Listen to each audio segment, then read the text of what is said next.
Good morning, participants. I'll request you to take your seat and we'll get started.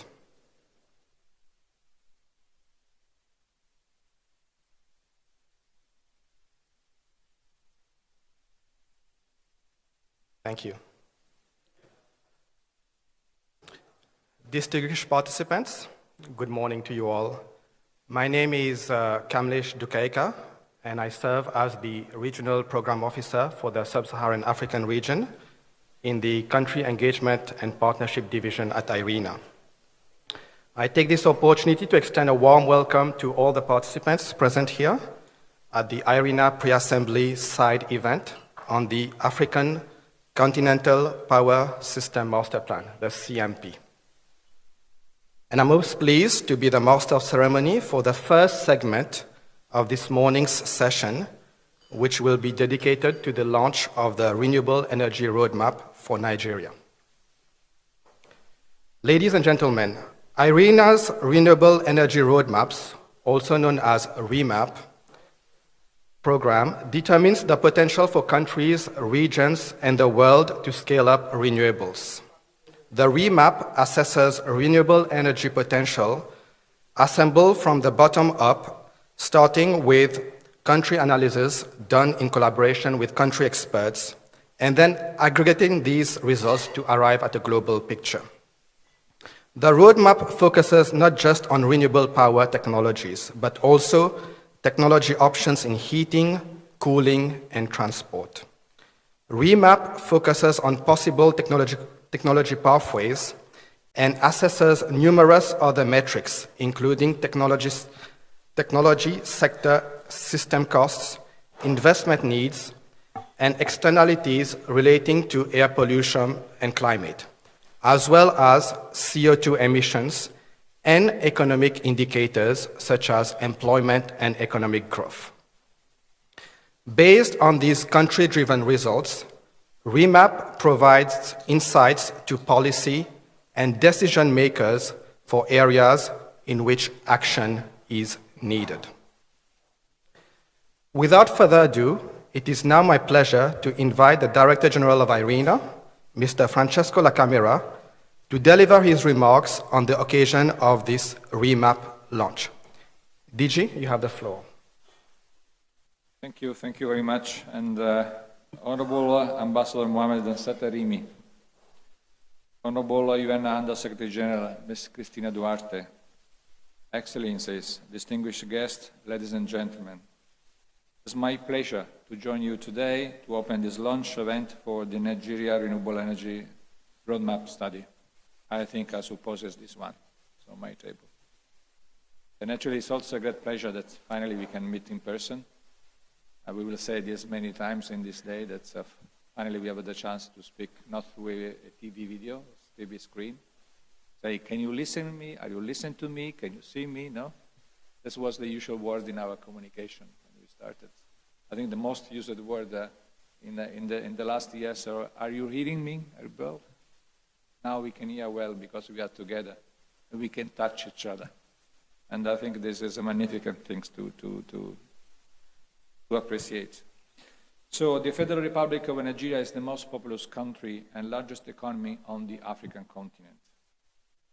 The country will see rapid economic growth in the coming decades, and its energy use will grow significantly. Today, Nigeria stands at a crossroads. On the one hand, it can pursue a path of continued reliance on fossil fuels, increasing the region's emissions and exposure to volatile and increasing expense global commodity markets. However, on the other, the region could utilize its ample, affordable, indigenous renewable energy resources to lower energy costs, reduce emissions, and drive regional economic development. This renewable energy roadmap for Nigeria was developed in collaboration with the Energy Commission of Nigeria and is guided by IRENA's World Energy Transition Outlook with a long-term perspective to 2050. We commend Nigeria for its ever more ambitious climate targets, including net zero commitments, Planning must begin now, in earnest. The country has a unique opportunity to develop a sustainable energy system based on renewable energy resources. The study we are launching today provides a comprehensive renewables-focused energy pathway for the development of a cleaner and more sustainable national energy system. It explores end-use sector electrification, the rapid expansion of renewable generation, energy efficiency solutions, the role of emerging technologies, as well as the importance of expanding power sector integration. It also presents sector-specific technological pathways and investment opportunities. We hope this will enrich the regional debate and help accelerate the energy transformation across Nigeria. Accelerating the energy transition would require wise-side choices and wise investment, backed by international cooperation and strong national planning in Nigeria. We at ARENA stand ready to continue to work with Nigeria and our close national partners to help make the vision presented in this study a reality. I thank you for your attention and participation in today's launch. Thank you very much.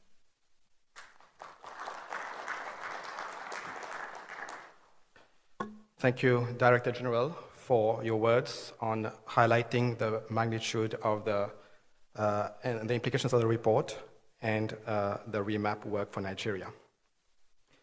It is now my honor to invite His Excellency Mohammed Dasanta Rimi, Ambassador of Nigeria to the UAE, who will deliver remarks on the occasion on behalf of Dr. Senator Adeleke Mamora, the Honorable Minister of Science, Technology and Innovation of the Federal Republic of Nigeria, who unfortunately could not be with us this morning due to last-minute logistic issues with travel and airline connectivity. Your Excellency, you have the floor. Thank you.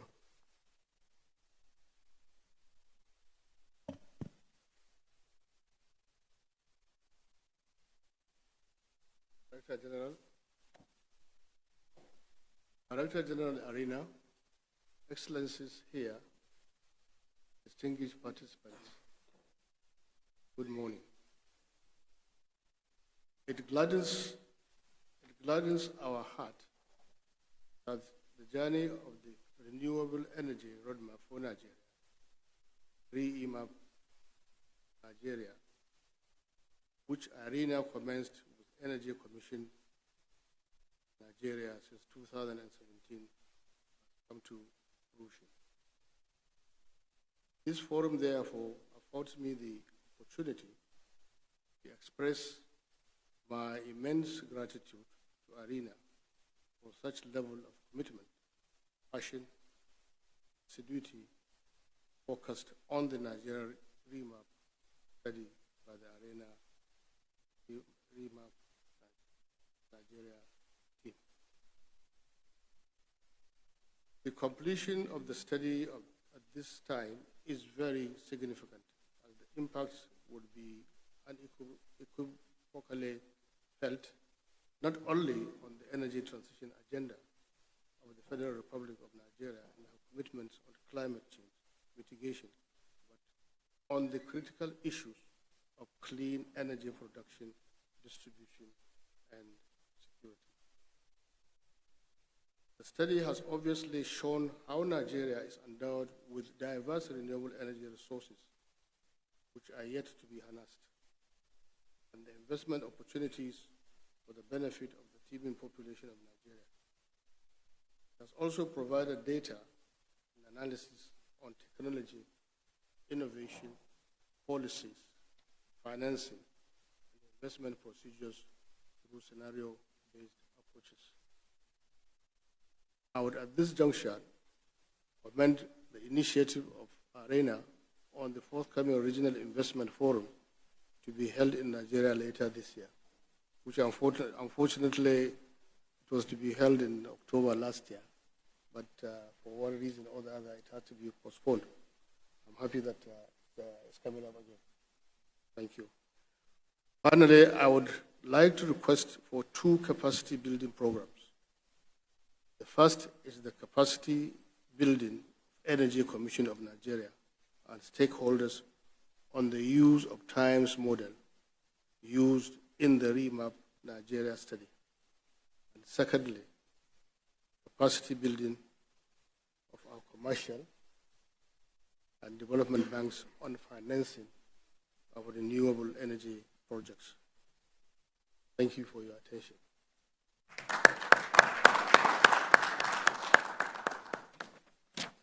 Thank you very much, Your Excellency, for those remarks and the appreciation of the work of IRENA in supporting Nigeria. We'll now move to the official launch of the REMAP. Director General, we now invite you to officially present a copy of the Renewable Energy Roadmap for Nigeria to His Excellency the Ambassador.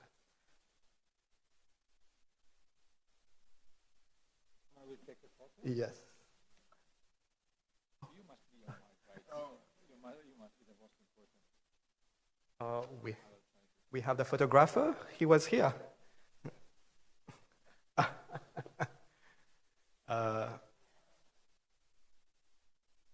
We had the photographer who was here and he just stepped. Yeah.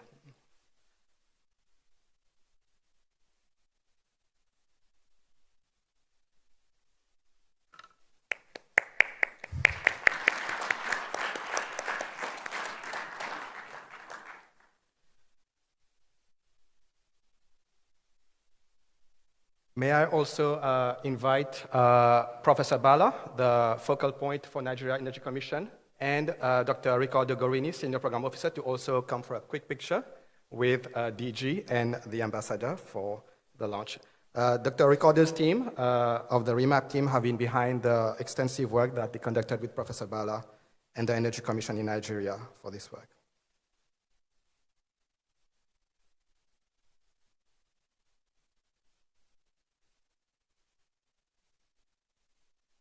Thank you so much.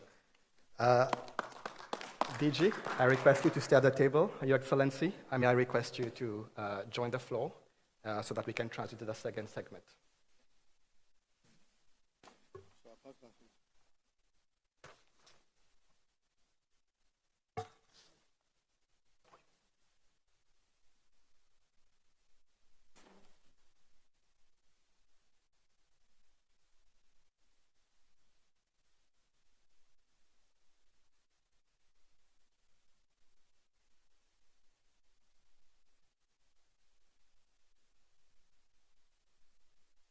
May I remind you that a copy of the report will be available in our publications department, and you are most welcome to take a copy of the Nigeria REMAP report. And I understand we have plenty of copies, so feel free. All right, so we now transition to the second segment of this side event, and on the African Continental Power System Master Plan. And I'll hand the floor to Professor Mark Howells, who will be taking you through the rest of the session. And before that, as a brief introduction, Mark is a Principal Research Fellow of Imperial College and a professor and joint founding director of an £80 million Sustainable Transitions STEER Center at Loughborough University. He's also program director of the UK FCDO Climate Compatible Growth.com program, a scientific advisory board member of the Payne Institute, and editor-in-chief of Energy Strategy Reviews. He has published in Nature journals and coordinated leading efforts for the European Commission, the United Nations, national governments, and industry. And prior to that, he had an award-winning career with the IAEA. Professor Mark Howells, the floor is yours. Thank you.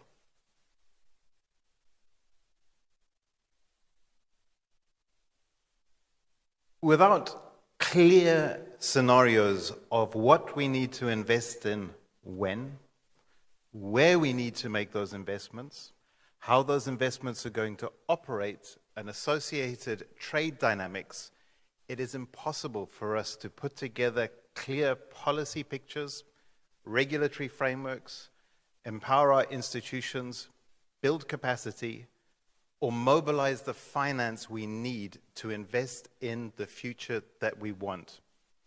And that is the focus of this next session. Ladies and gentlemen, my name is Mark Howell. Thank you for the kind introduction, and it is an absolute privilege to be here and introduce this particular session, which looks at Africa's first continental master power plan and processes that are being developed to harmonize planning across the continent. In this particular session, we would like to look at 4 different things.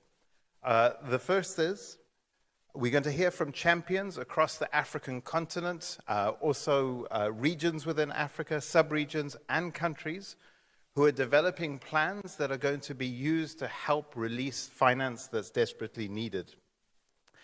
We will also talk about the importance of developing robust, nationally owned strategies that can be incorporated into the planning, the policy, and the institutional processes that I spoke about a second ago.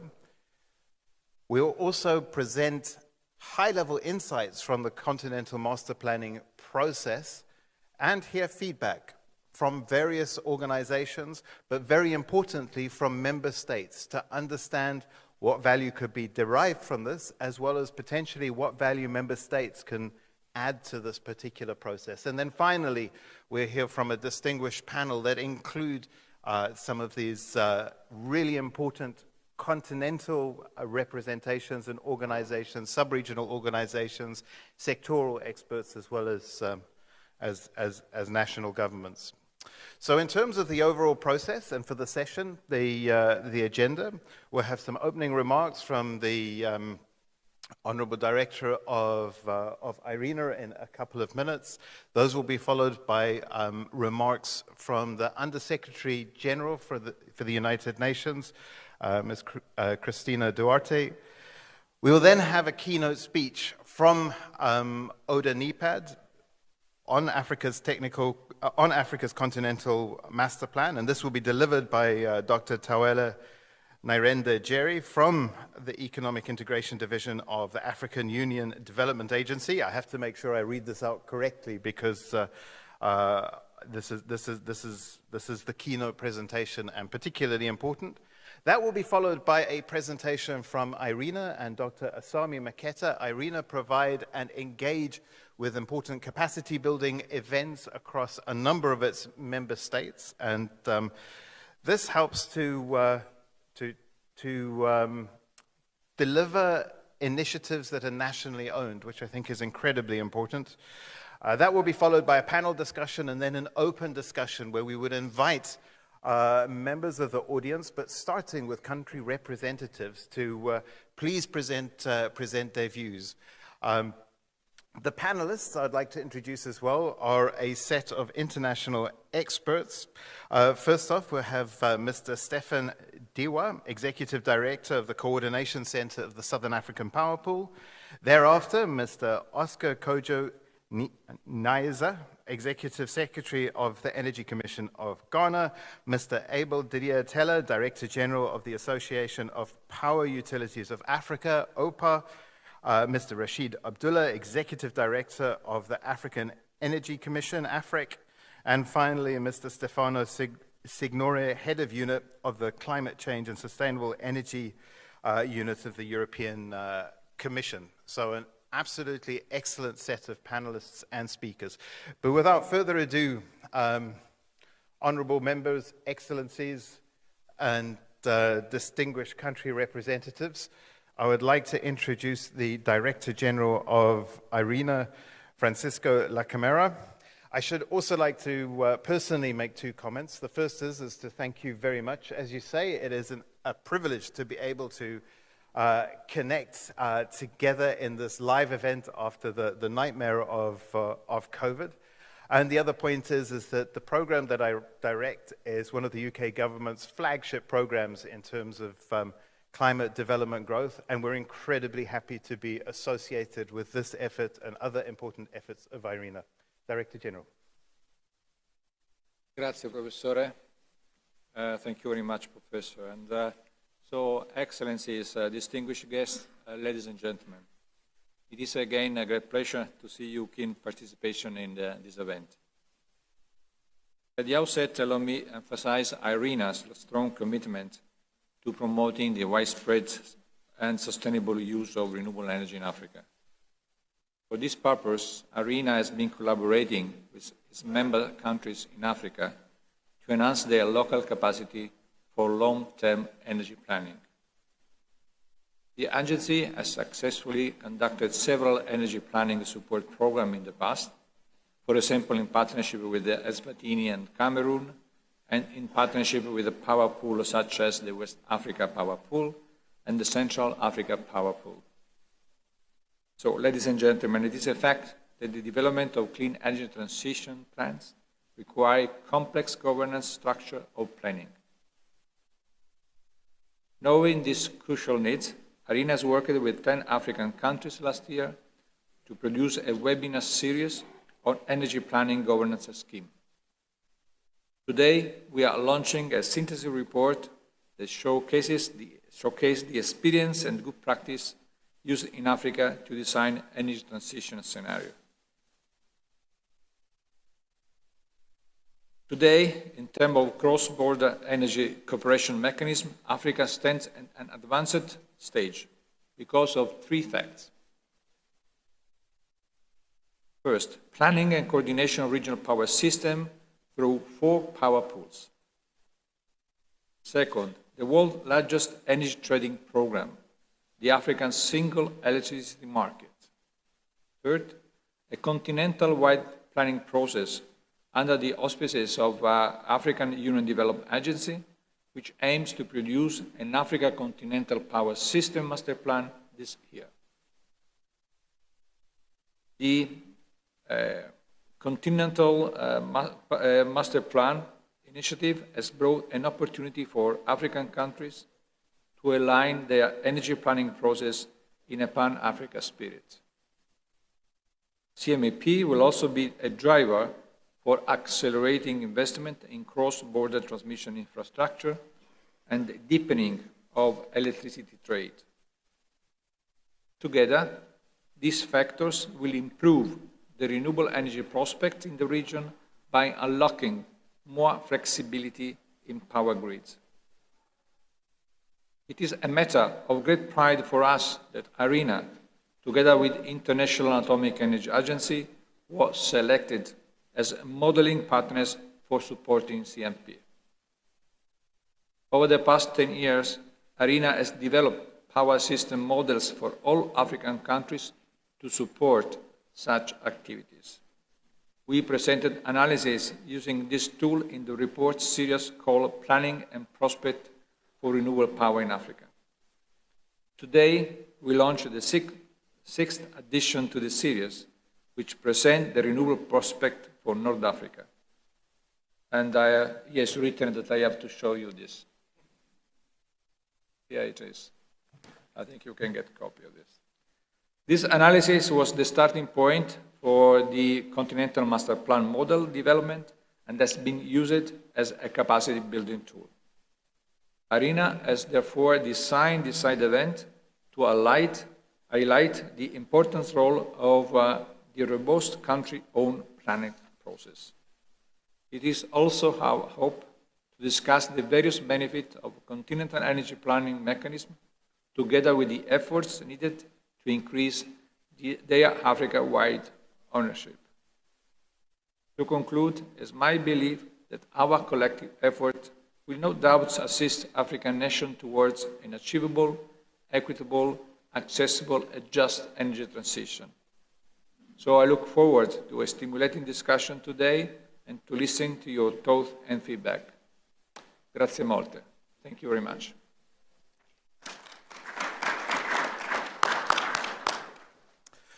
Thank you very much. Thank you very much, Honourable DG. Next, I'd like to invite the panelists to please make their way up to the front. And while they're, so if you could do that now, please, you know who you are and you can see the name tag, so please do come up. And while you're coming up to the front, I would like to introduce our next speaker. This is the Honourable Under-Secretary General of the United Nations, who's the Special Advisor to the SG on Africa, Honourable Jesse Duarte, if you would be so kind as to come up and take the podium and provide the next set of remarks. Thank you.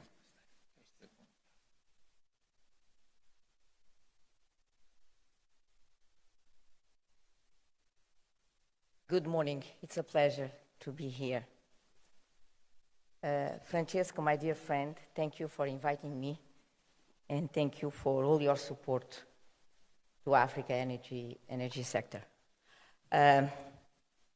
I will take this opportunity. It's my first time to be in person in an IRENA event to basically deliver what are the last reflections within the United Nations system about energy in Africa, this challenge. Excellencies, ladies and gentlemen, all protocols observed. Allow me to be bold. Enough is enough. This is the name of a campaign that my office will launch in 2023 regarding powering Africa. Enough is enough. Africa spent its past 6 years without energy. Africa cannot spend the next 60 years as a dark continent. Even though Africa is home to 17% of the world's population, the continent represents only 3.3% of global primary energy consumption. 3.3%. Only 1.1% of electricity generation, and only 3% of global energy use in industry. Allow me to put this in perspective. The European Union consumed over 3 times as much as energy in Africa in 2019.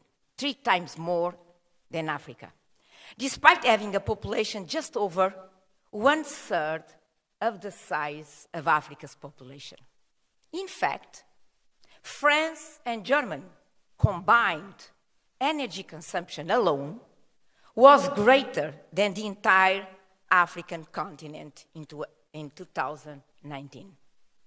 So, more than 2/3 of the people in the world living without electricity are in Africa. And the current trajectory of Africa's fast-growing population suggests that this figure, people without electricity, will increase to 90% by 2030.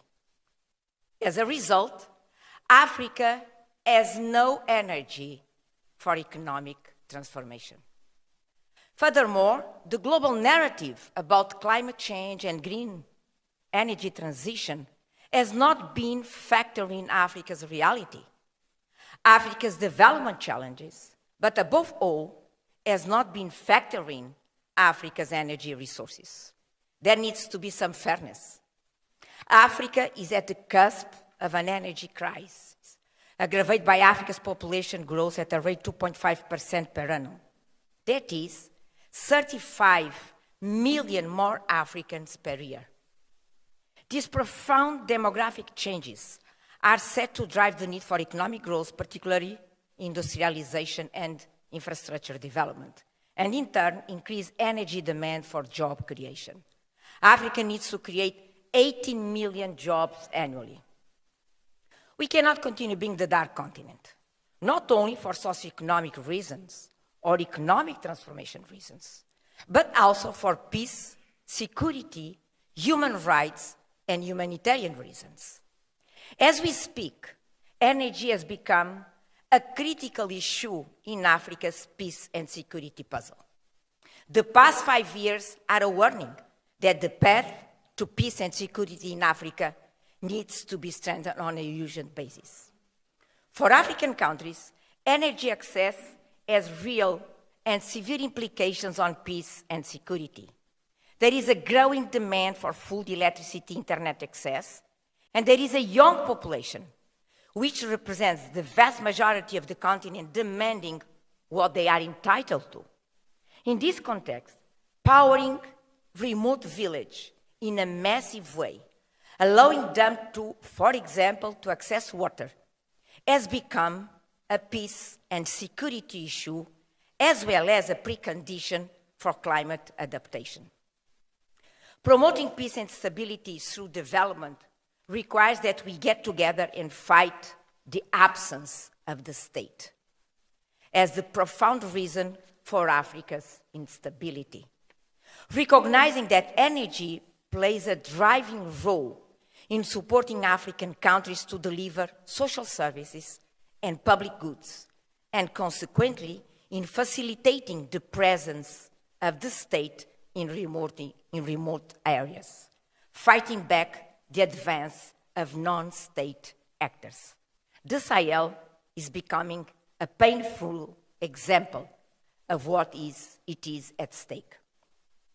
This was the mindset that drove the United Nations Task Force on African Affairs work in 21 and 22.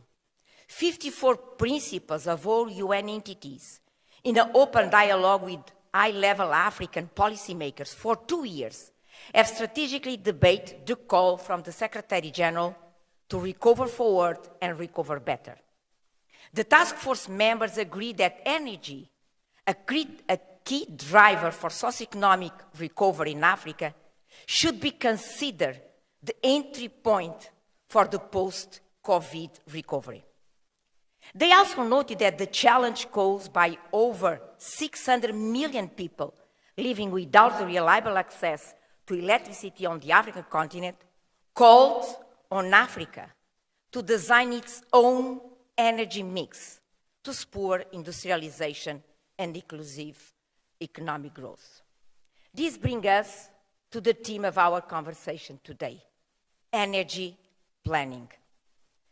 The African Continental Power System Master Plan as a long-term continent-wide planning process for power generation and transmission interlinked with national planning process might be the right tool at the right time from a policy-making standpoint to address some critical challenges. First, global policies and timelines designed to limit greenhouse gas emissions that do not take the continent's unique and nuanced circumstances into account threaten to limit Africa's capacity to grow, creating an impossible trade-off between African countries' right to energy access and its compliance with climate change commitments.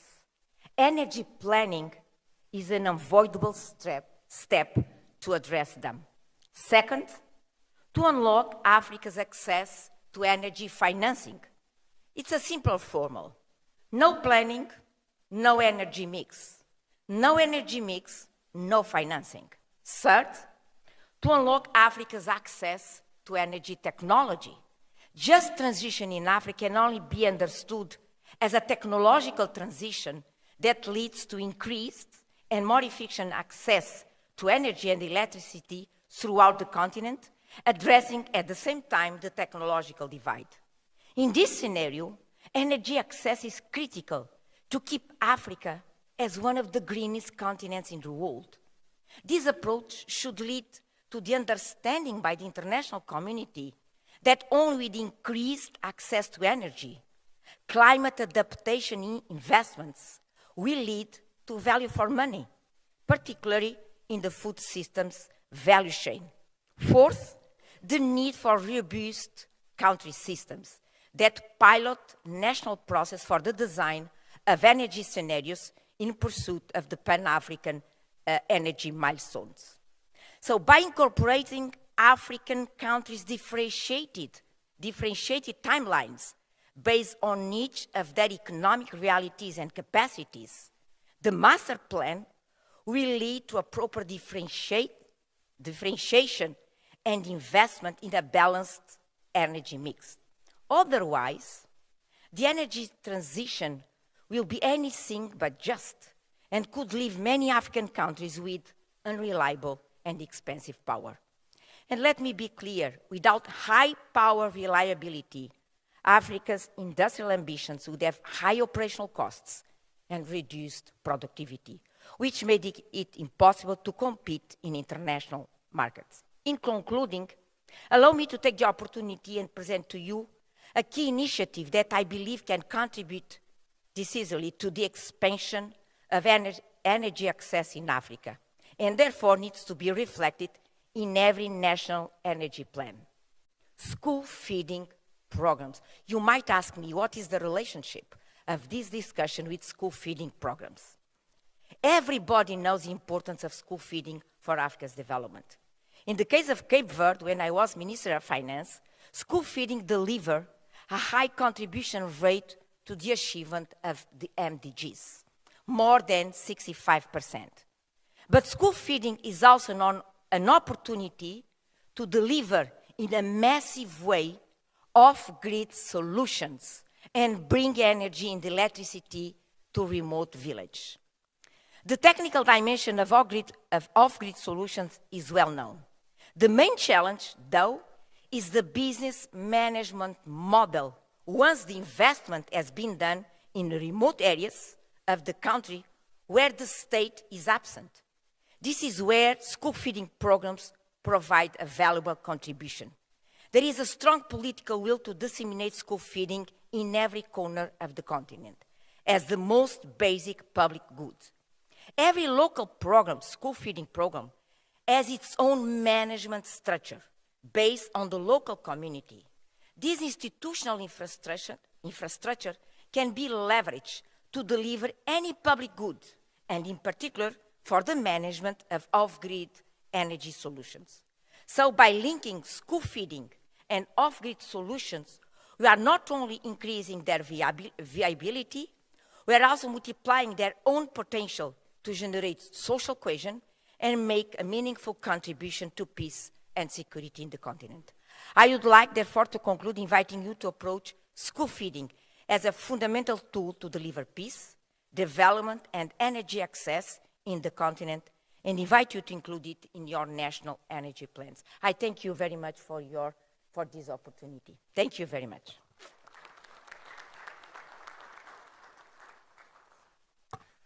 Madam Secretary General, thank you very much for that presentation. And again, thank you very much for underlining the important but simple pipeline from vision to planning, policy to finance, and so on, without which we simply will not make a change. And again, to mention that the Climate Compatible Growth Program, which represents a set of academics, including academics from Oxford, Cambridge, UCL, Imperial, and others from across the world, are standing behind IRENA and yourselves to partner where we can to help support and develop tools.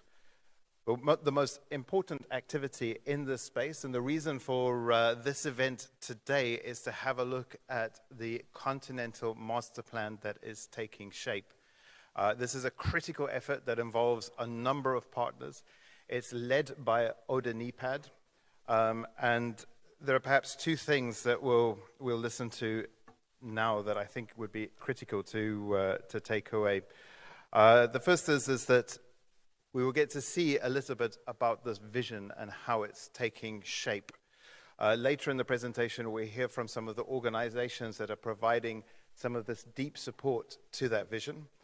And the next piece will perhaps open up ideas for how we might be able to come alongside and support and engage. The presentation by Dr. Tawela Nairenda Jerry, who is the head of the economic integration of the African Union Development Agency's AUDANEPAD wing, will be given on his behalf in a video recording by Mr. Simbini Chekunda of an energy infrastructure from AUDANEPAD. So if I could ask the technical crew to please put that video up. Distinguished guests, ladies and gentlemen, greetings from sunny South Africa. My name is Chekunda Simbini, Principal Program Officer at the African Union Development Agency. And it is my singular honor to be making these remarks on behalf of Dr. Tawela, who unfortunately could not be with you physically during the General Assembly, because due to other commitments, as she is leading our preparations towards the Dakar Finance Summit that will be held from the 1st to the 3rd of February in Senegal. So with that, I would like to start by recognizing the presence of the IRENA Director General, Mr. Francisco Lacamera, Honorable Minister Adeleke Mamora, and also our distinguished panelists, that is Mr. Rashid Abdallah, the Executive Director of AFREC, Mr. Stephen Diwa, the Executive Director of the Sub-Coordination Center, Mr. Stefano Signore from the European Union Commission, our key partner on the work that we are doing on AFSEM, as well as the Continental Power Systems Master Plan. Mr. Abel Didier Teller, the Director General of APOA, and also Mr. Oscar Neza, the Executive Secretary of the ECG. So before I go into my remarks, we would want to also express our sincere appreciation to the Director General of IRENA, Mr. Francesco Lacamera, for inviting us to participate in this assembly, and also for really making a session for the Continental Master Plan. I think it shows how much you value the work that we are doing on the Continental Master Plan and the cooperation that we have enjoyed with you.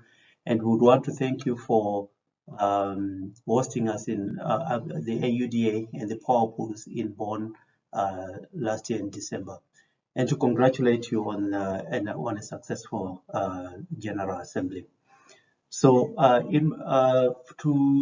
the way I've structured my remarks is that I will allow a presentation to be running in the background so that we can all visualize what we are talking about in terms of where we're coming from on the Continental Master Plan and the plans and the various progress that we've made since we started in 2018.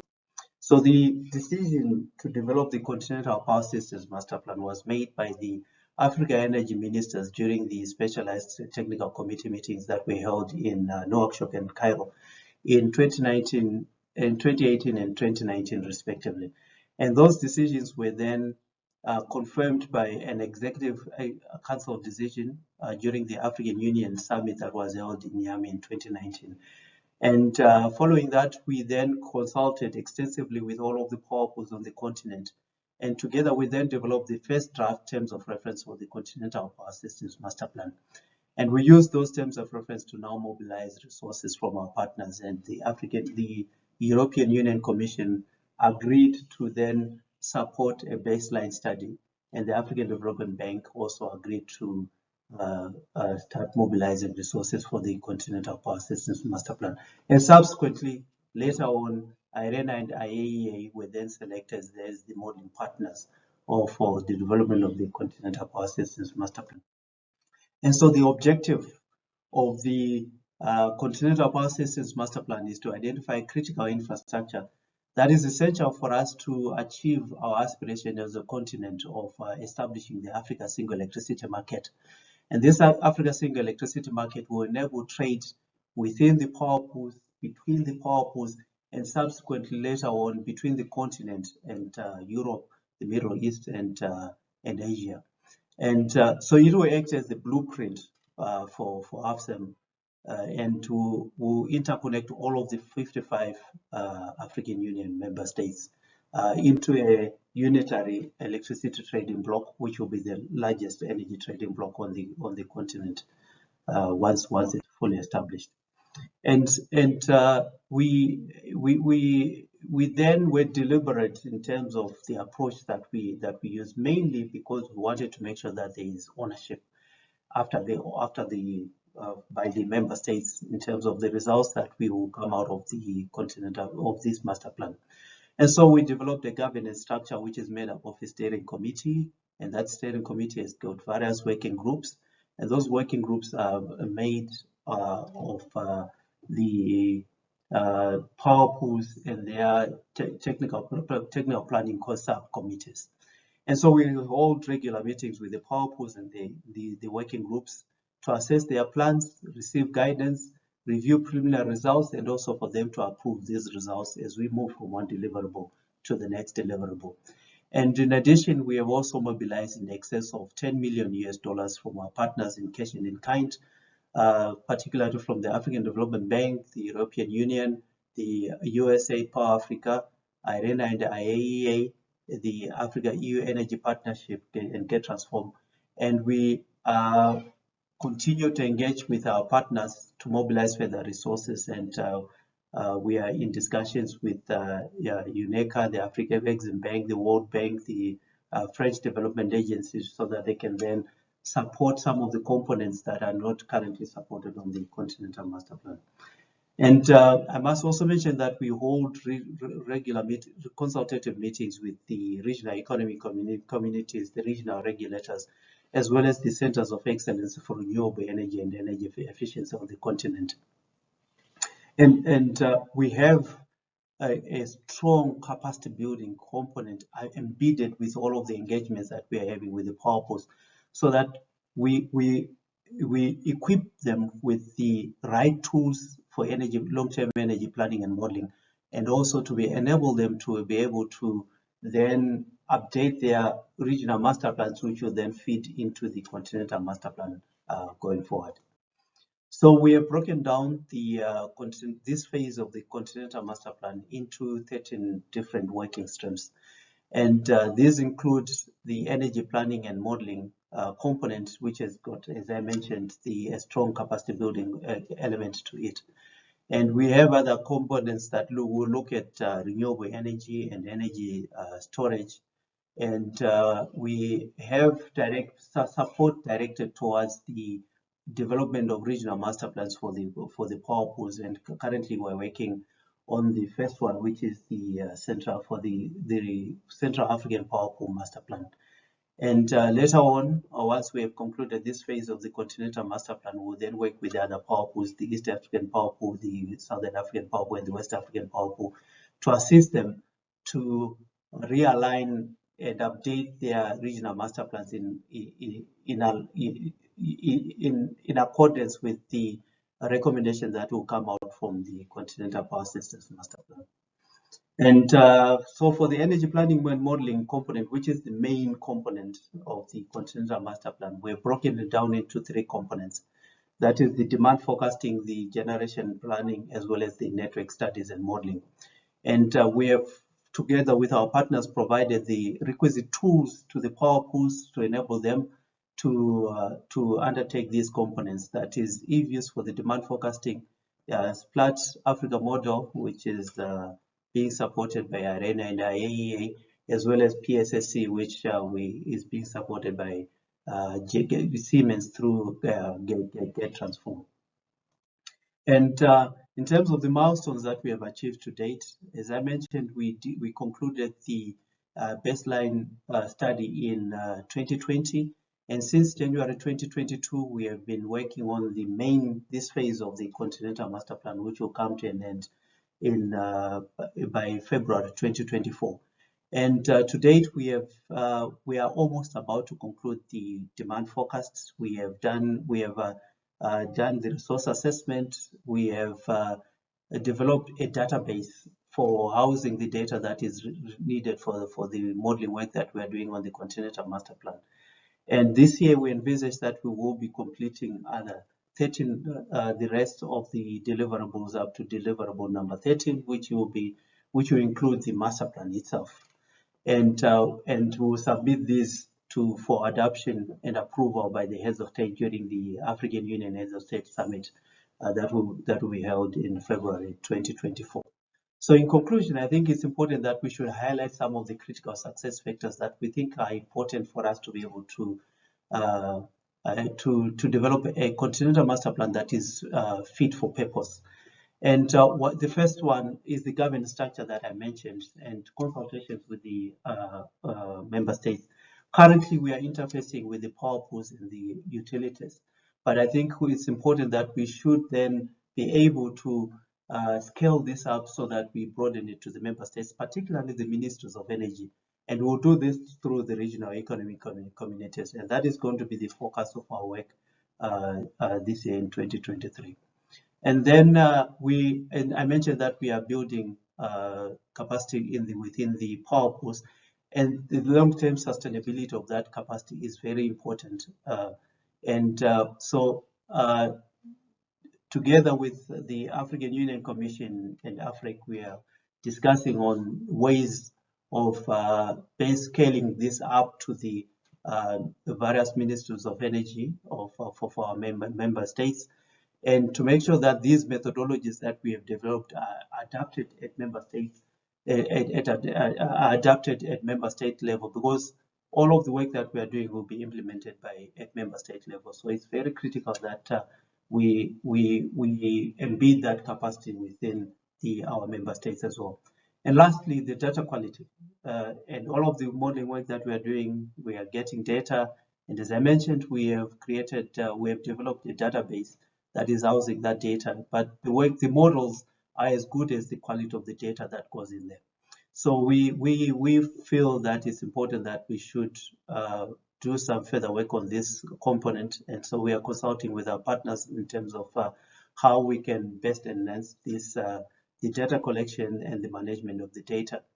And we will be working with Africa as well on this component of the data collection. So in conclusion, this is the summary of where we've come from, what we envisage to achieve as a continent or through the Continental Power Systems Master Plan, and some of our plans going forward in terms of how we will be implementing the recommendations from the Continental Master Plan and the key critical success factors. So we look forward to the deliberations from the panel discussion and the contributions that will come from the floor, so that we will then take these recommendations and use them as we conclude this phase, but most importantly, as we transition from this phase into the implementation phase. So we will be following the deliberations virtually, and so that we can also appraise ourselves with the outcomes of the discussions. So I would want to wish you the very best in the deliberations, as well as for the rest of the General Assembly and the discussions that will take place. We wish you the very best, and we look forward to meeting with you during the Dakar Finance Summit in February. And I'm sure you will all receive invitations to attend that summit. So with that, I thank you and wish you the very best in your deliberations. I'd like to thank the speakers very much for recording that message and putting it over. I'd also like to thank the technical folk at IRENA. There are always teething problems as a meeting starts, and those were just overcome brilliantly. 3 comments from that presentation that I'd like to make. The first is the importance of the technical underpinning that is being put together with world-class data and information that is going to be accessible. Second point is the importance of partnership. There were a large number of partners that were mentioned there. The third point I'd like to pick out that I think is critically important is that this is underpinning an incredible vision, which will be for the world's largest single electricity market, composed of 55 member states across Africa. And given that Africa houses much of the minerals and materials that is required for the energy transition across the world, ensuring that there is stable supply of low-carbon electricity to those producers will be critical not just for Africa, but also for the transition that we hope will take place across the planet. Underpinning all of this needs to be national capacity and capacity building. And with that, I'd like to introduce the next speaker, Dr. Asami Maketa from IRENA, Senior Program Officer of the Power Sector Investment Planning Unit. I've had the privilege of working with Asami for a number of years, and the privilege of introducing her and asking to address you now with this important component of the work. Thank you. Asami. Thank you very much, Mark. Excellencies, distinguished guests, and ladies and gentlemen, it has been a great honor for IRENA to take part in this novel initiative to create Continental Electricity Master Plan for Africa as a modeling partner. It has been an exciting 3 years since we started discussing from the inception of the concepts of the CMP with AUDANEPAD and different African partners. And for the IRENA teams working on that, it has been a rewarding experience to be part of this. Introduced by the Director General, we are launching this report, Scenarios for Energy Transition in Africa. It's been transported here as we speak. We didn't make it to bring it before the meeting, but I hope that it will arrive by the time when we close this. So this is a summary of webinar series where we invited 9 African countries that features good planning practices. And it shows 9 excellent examples of how these countries govern the energy planning process and plan their energy transition. Each of these countries, as I put there, each of these countries produce energy planning documents. And energy planning and planning experts from different countries, 9 countries, they spoke about 3 aspects. The first aspect concerns how they are developing long-term scenarios for planning purposes. And second aspect is on how scenarios are used for energy planning purposes. And the third aspect is on their approach to strengthen institutional capacity for planning. When we organized this webinar series, it took about 3 months. We have been receiving excited phone calls from our members who are developing planning capacity in Africa. They said that they've been trying to establish planning unit within the government, and now they have an example to point to authorities, say, look, Egypt is doing this, we should do it in this way. Look, Eswatini is doing it in this way, we should do it in this way. So it has been a great experience for us to hear that this really enabled the peer-to-peer learning among African countries.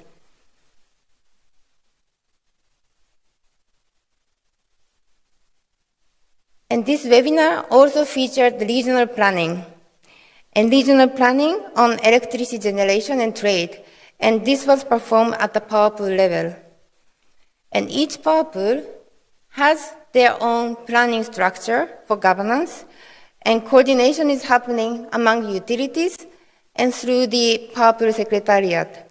And they also use scenarios and modeling method to produce master plan documents.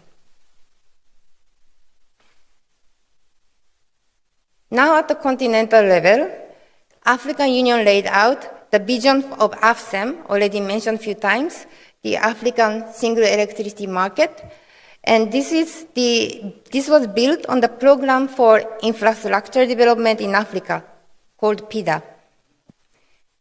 PIDA's energy program identified the generations and infrastructure, transmission infrastructure, that is of the regional and continental relevance and significance. IRENA has been working with African partners last 10 years to assess the future prospects for power sector development in Africa. And these bullets point are highlights from our past analysis.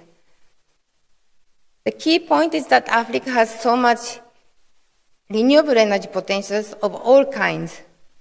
And the combination of these different types of renewable can bring affordable energy to all and to fuel economic prosperity. And why we support the continental level planning? Because we believe, based on the analysis that we have, the cross-border trade is an integral part of minimizing system costs in Africa. And also, regional integration is key to unlock the synergies to bring flexibility that is needed for valuable renewable energy, solar and wind, that has a significant potential in Africa. And each country has different kinds of renewable energy resources. And by working together, and as a continent, it can develop a robust and diversified energy mix.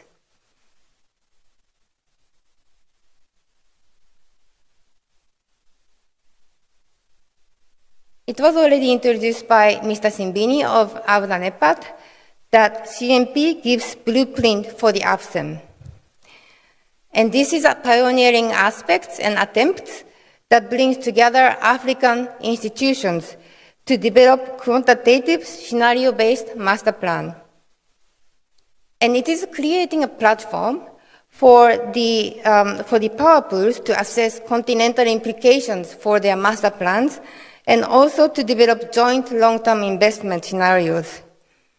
And there are many, many pioneering aspects to this program, but I have selected this particular diagram because it shows very robust governance structure.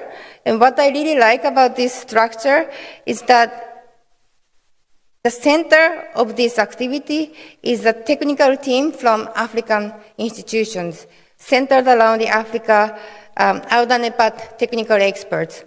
So this is developed by a modeling team consisting of experts from African institutions rather than external consultancy firms that we often see in some of these countries. And IRENA and IAEA are the proud partners of initiative as a modeling partner. And our role as a modeling partner is to support CMP modeling team, which is consisting of the AUDANEPAD team, EAPP, WAP, CAP, SAP, and country experts from North Africa, and African Union Commission. IRENA has developed a model called SPLAT Africa model, and we use the model as a starting point. And we support the modeling team to develop the SPLAT Africa model, SPLAT CMP model out of SPLAT Africa model. And we use the IAEA's message modeling framework as a basis for that. That's where IRENA and IAEA collaborate.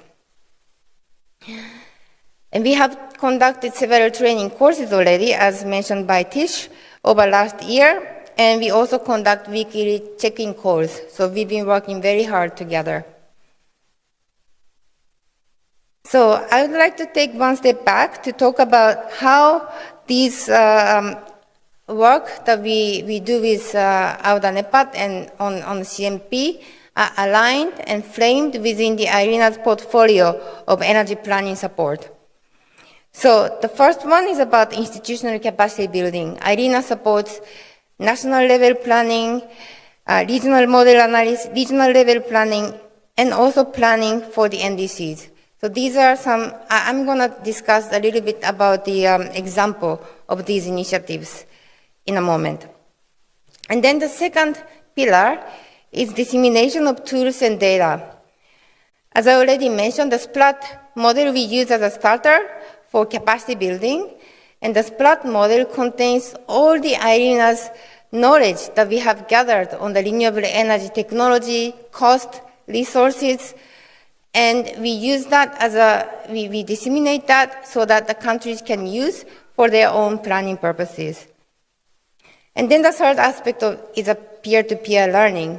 So we have been talking about the modeling, but as I mentioned, we believe that institutional capacity is very important, and how this process is governed is very important. And we also support, through the network of energy planners globally, we support the dissemination of good planning practices. So let me very briefly give two concrete examples that we've been working at the national level and the regional level.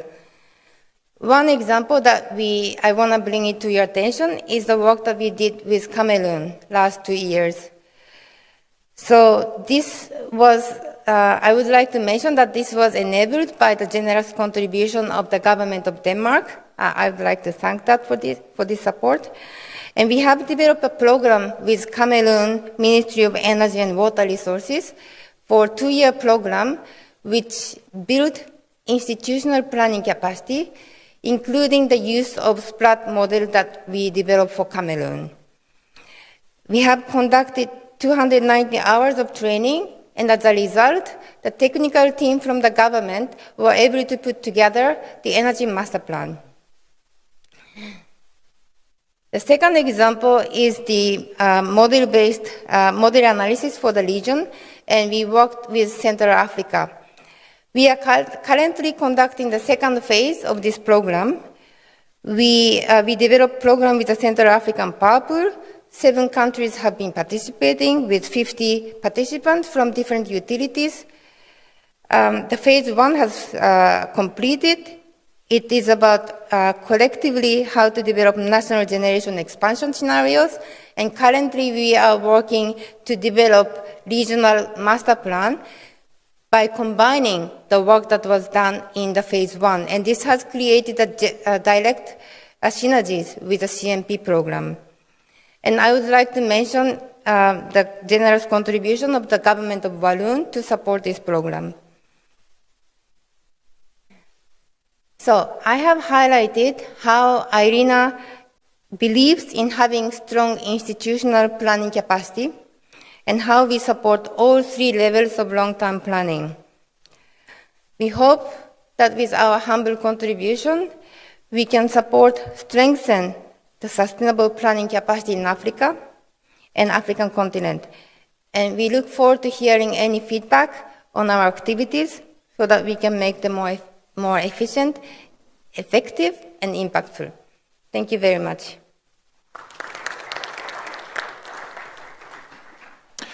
Thank you very much indeed, Asami. A number of critical points that were brought up there.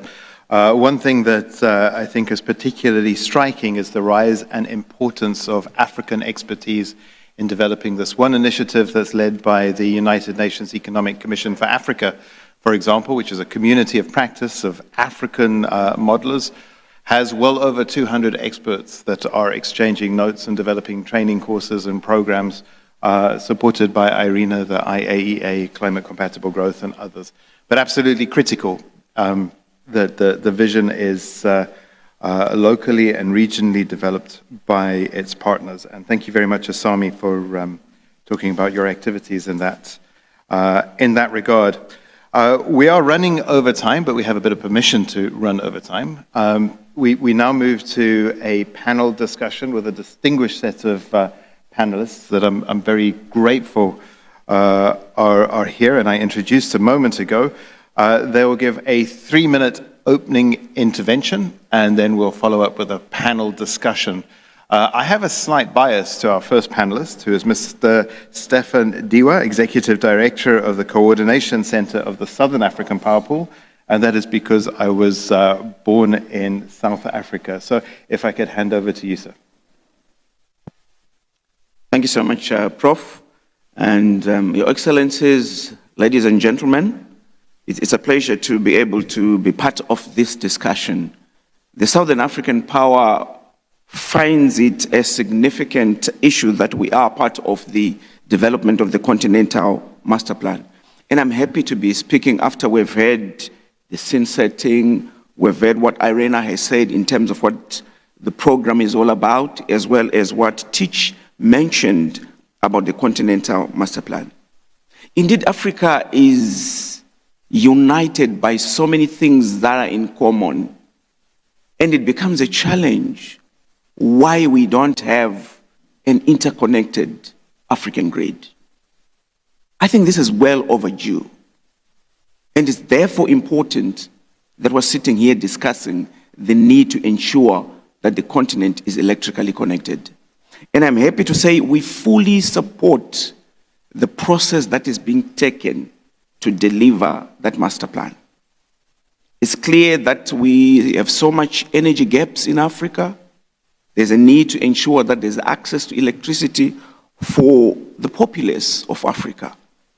This is the reason why it's significant that the whole process starts at country level, where we ensure that nationally plans are developed.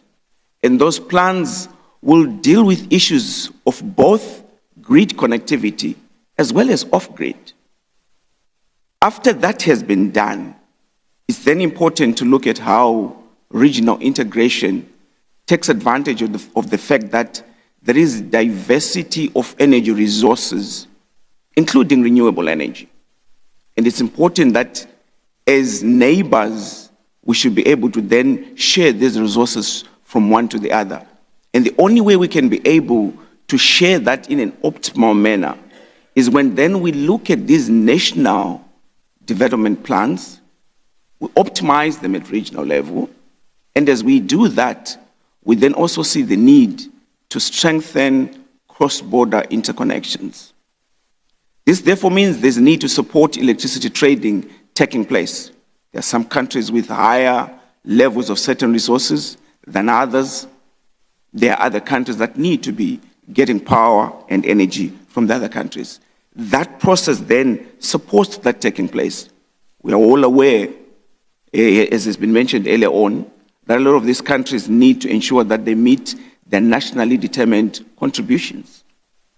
And that therefore means that they need to be able to have available, adequate, clean energy to be able to meet their energy needs. They might not have sufficient resources themselves.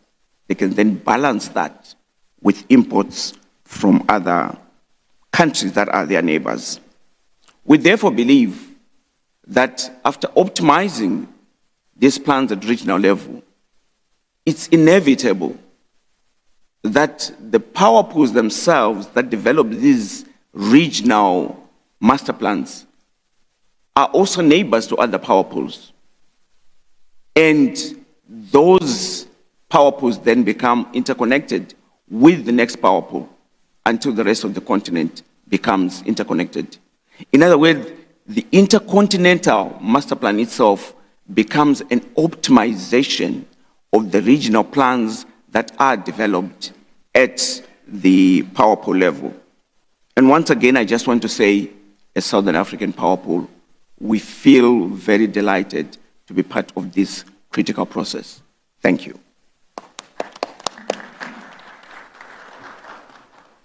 Thank you very much, sir. And for those that don't know, the Southern African Power Pool, which has been in operation for a number of years, is a leading global power pool. Moving on to leading global expertise and excellence, the Energy Commission for Ghana has been producing models and plans and development strategies that have fed into investment in the country over a large period of time. And so it's a privilege to introduce Mr. Oscar Kojo Niza. Please forgive me if I mispronounce your name, who's the Executive the Executive Secretary of the Energy Commission of Ghana. Thank you. Thank you very much, Professor.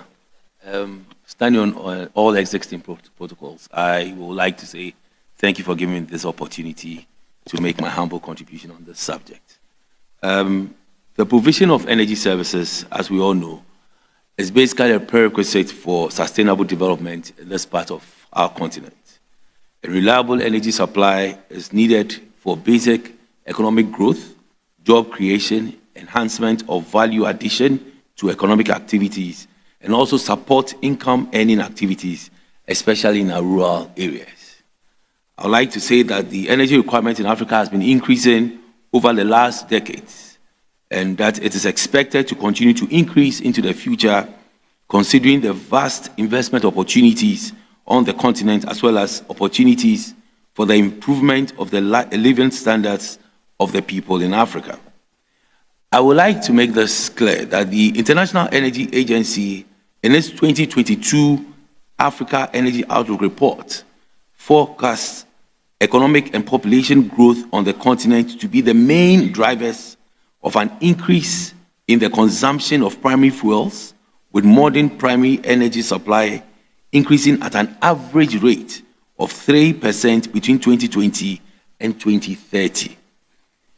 It is against this background that Africa, being endowed with diversity of energy resources such as oil and gas, hydro, solar, and wind, etc., we believe strongly that with this unevenly distributed resources that we have on the continent, with this continental power system master plan coming into place, we're going to bring some leverage in the usage and the ability to access these various energy resources on the various parts of the continent.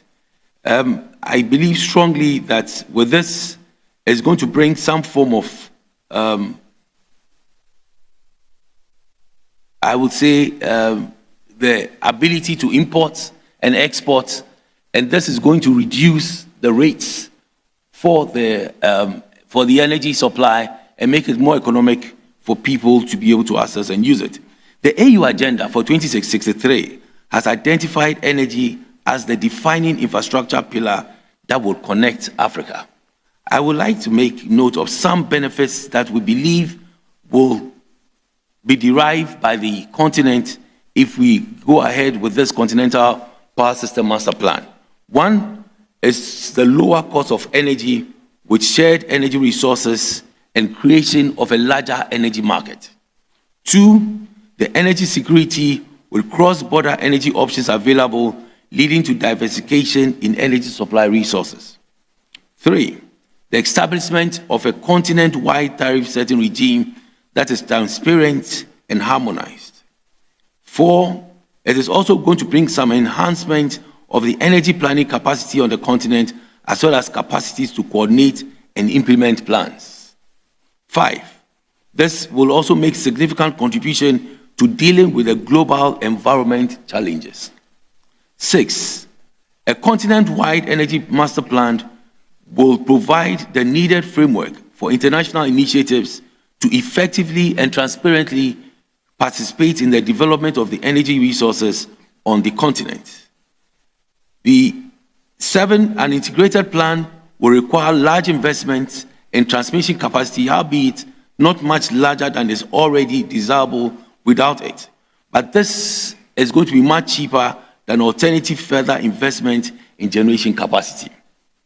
This is also going to bring some environmental improvements. It's also going to help build a resource base for economic opportunity, diversity, and strength. This also is going to improve access to electricity and development aid for off-grid regions, integration and adopting renewable energy solutions and technologies as a continent, in addition to the centralized power system, will help expand electrification rates and increase access to clean and sustainable energy. Renewable energy technologies enable sustainable power supply and economic development. I would like to say that this will also help in bringing some form of support in the energy transition through sustainable energy generation and less climate-damaging carbon dioxide. Now, this will also bring some long-term costs on our energy supplies and also create some new job opportunities, as we've always been envisaging. I would like to say, in conclusion, that with this, the introduction of this Continental Power System Master Plan, it will guarantee an economic, reliable, and sustainable source of energy supply for socio-economic growth and development in Africa in this drive of making energy accessible to every part of the continent. So thank you very much.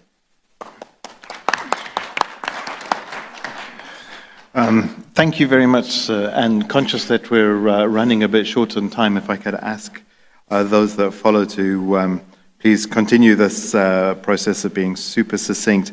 Now, it's the case that in order to make this investment happen, the utilities will have to work together, and they face a number of exciting challenges, which is the case. And so I'd like to hand over next to Mr. Abel Didier Teller, Director General of the Association of Power Utilities in Africa.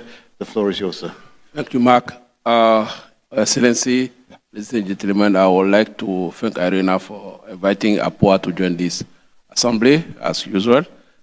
Our part is more the African single electricity market, which is the soft part of the CMP.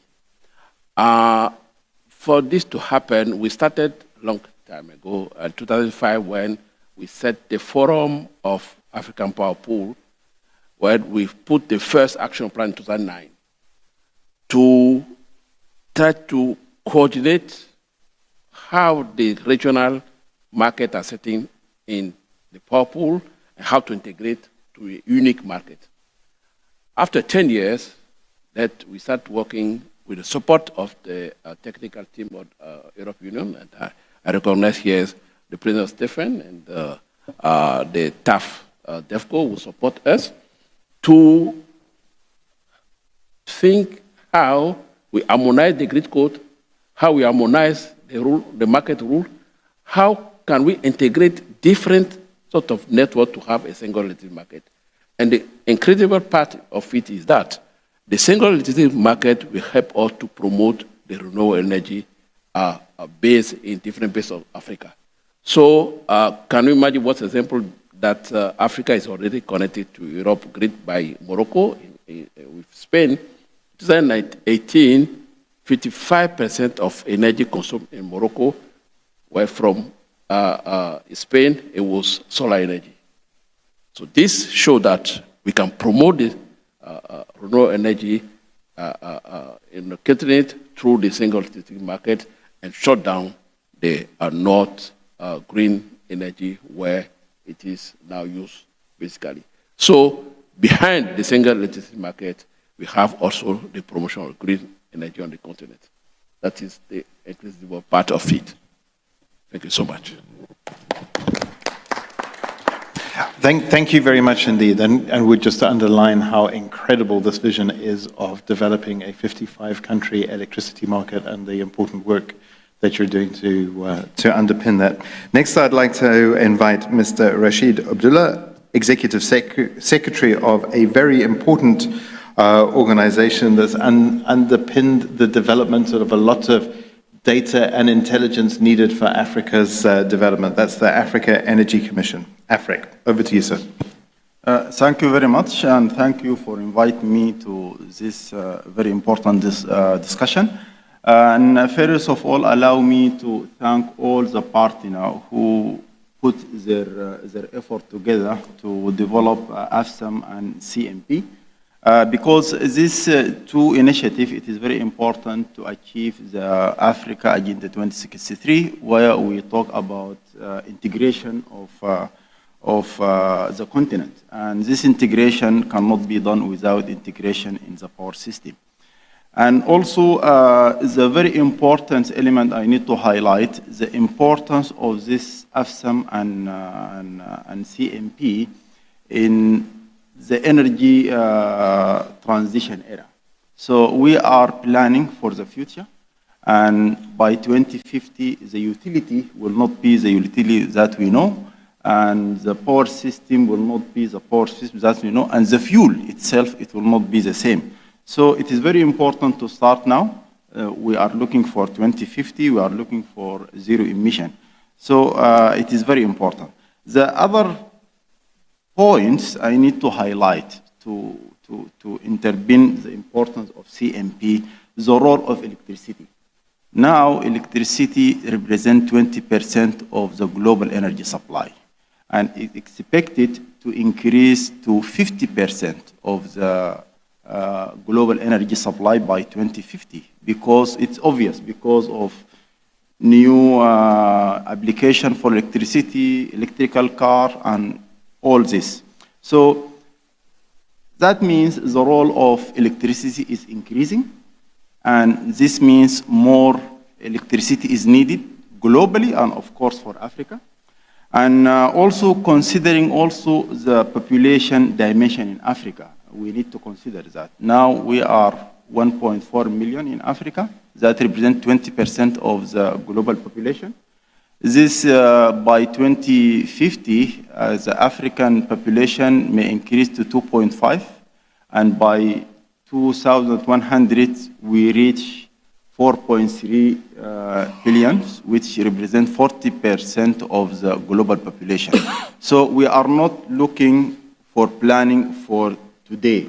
We are looking for the future. We are not talking about 600 million without access to electricity, but we are looking for 4.3 billion, 40% of the global population by 2100. So CMP and AFSAM, it is very important, it's a crucial.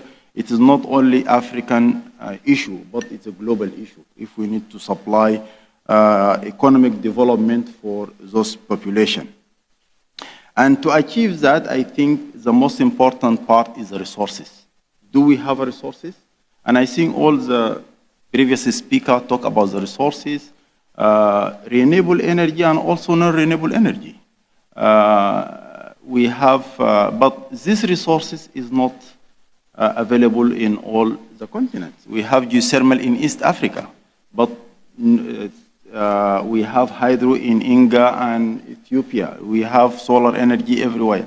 So we need to make these resources available and pull these resources to the load center.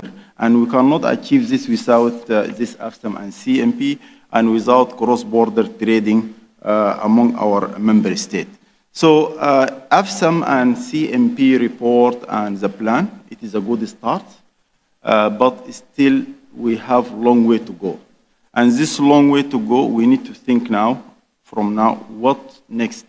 And I think from my side, I can say that we need to start really to transform our electricity sector in Africa. That means we need to develop the right policy and regulation for enable cross-border trading, and also regulation for enable investment. Yes, we have a resource, but we don't have investment now, and this is the reason that 600 million without access to electricity. And also, we need really to drive the national planning based on the outcome of this CMP. So CMP is umbrella, but really we need our member state to transform the electricity sector, considering the energy transition, considering the moving to the renewable energy, considering the lower in the cost of renewable energy, so that we can have the same speed with AFSAM and CMP. And of course, the development of the partnership, it is very crucial role. Without partnership, we are not reaching this CMP now. And I think we need to continue this spirit to have more partnership, because the task, I think it is very huge. Capacity building, I think you mentioned the capacity building, and I think Teach from AUDANEPAD, they talk about the capacity building. And in Africa itself, we are in the discussion with AUDANEPAD how to go the capacity building in this CMP. And also data. Africa, we are working for a long time in energy data, and now we are supporting our 55 member states to report on energy balance. We develop new system. We hope that we are supporting, direct support, some country to build their national information system, or we will continue our effort to improve the data quality in Africa, because without data, there is no correct decision or informed decision. And also, we are also working with our African Development Bank, our bank also, to support some country in energy transition, considering the local context, because we believe that energy transition in Africa is different. So we have a specific circumstance we need to consider, local content we need to consider, and we are thinking that energy transition planning, it is very important for Africa, and we are working with the African Development Bank to do that. And I think I will stop here, and thank you very much. Thank you very much, sir, and thank you for pointing out the diversity implications, as well as the fact that specific solutions are needed for Africa with the data to underpin it. Partnership was brought up, and one of the most important partnerships in this process, but into the future with respect to the energy transition itself, will be the European Union. And this is for a number of reasons. One of them is going to be that if Europe, as well as the North, is going to meet its large-scale renewable energy and decarbonization targets, it will need to trade with Africa, and that will imply very large electricity production to produce the minerals and other things that are required. So if Europe and others would like to be able to access low-cost materials that are needed for the supply, ensuring and supporting the development of an African grid, which is being done, is going to be critical. So I'd like to hand over to Mr. Stefano Signori. Again, apologies for mispronouncing your name. Head of Unit at the Climate Change and Sustainable Energy Group in the European Commission. Over to you, sir. Thank you very much. Thank you very much, Professor Owens, and happy to be here in person, as it has been said also by Director General La Camera. Let me start from a couple of points of context. The first one is the institutional one, because really the cooperation we have from the very start on the Africa single electricity market and with the Continental Master Plan is really at the core of our cooperation on energy with the African institution. By the way, we have started also a cooperation with AFREC on energy efficiency, and of course we work a lot with the African Development Bank. I see our friends Daniel here, so really from an institutional perspective this is very important for us to support African institutions on this important work. And the second point is what Mr. Diva was recalling at the start, really the critical importance of interconnection for a solid, reliable energy system in the African continent. Because of course it enhances, let's say, solidity and resilience of the system, because it allows to achieve a least cost option, and also because of course is really a condition for further deployment of renewable energy. Let's say why the work on the Continental Master Plan is important in our view. First of all, because it can demonstrate that a renewable energy solution can be deployed at a higher scale. It is a signal to investors, it is a reassurance to regulators, to energy ministries that many times renewable energy solutions are technically feasible and economically viable at scale. And this is sometimes comes as a surprise for many of the actors. We know that there are some cultural, let's say, resistance sometimes because of legitimate concerns. Grid stability, how much, what share of renewable can be included in the energy mix of a country. Therefore, this work is really key to provide reassurance and, let's say, confirmation that this can be made.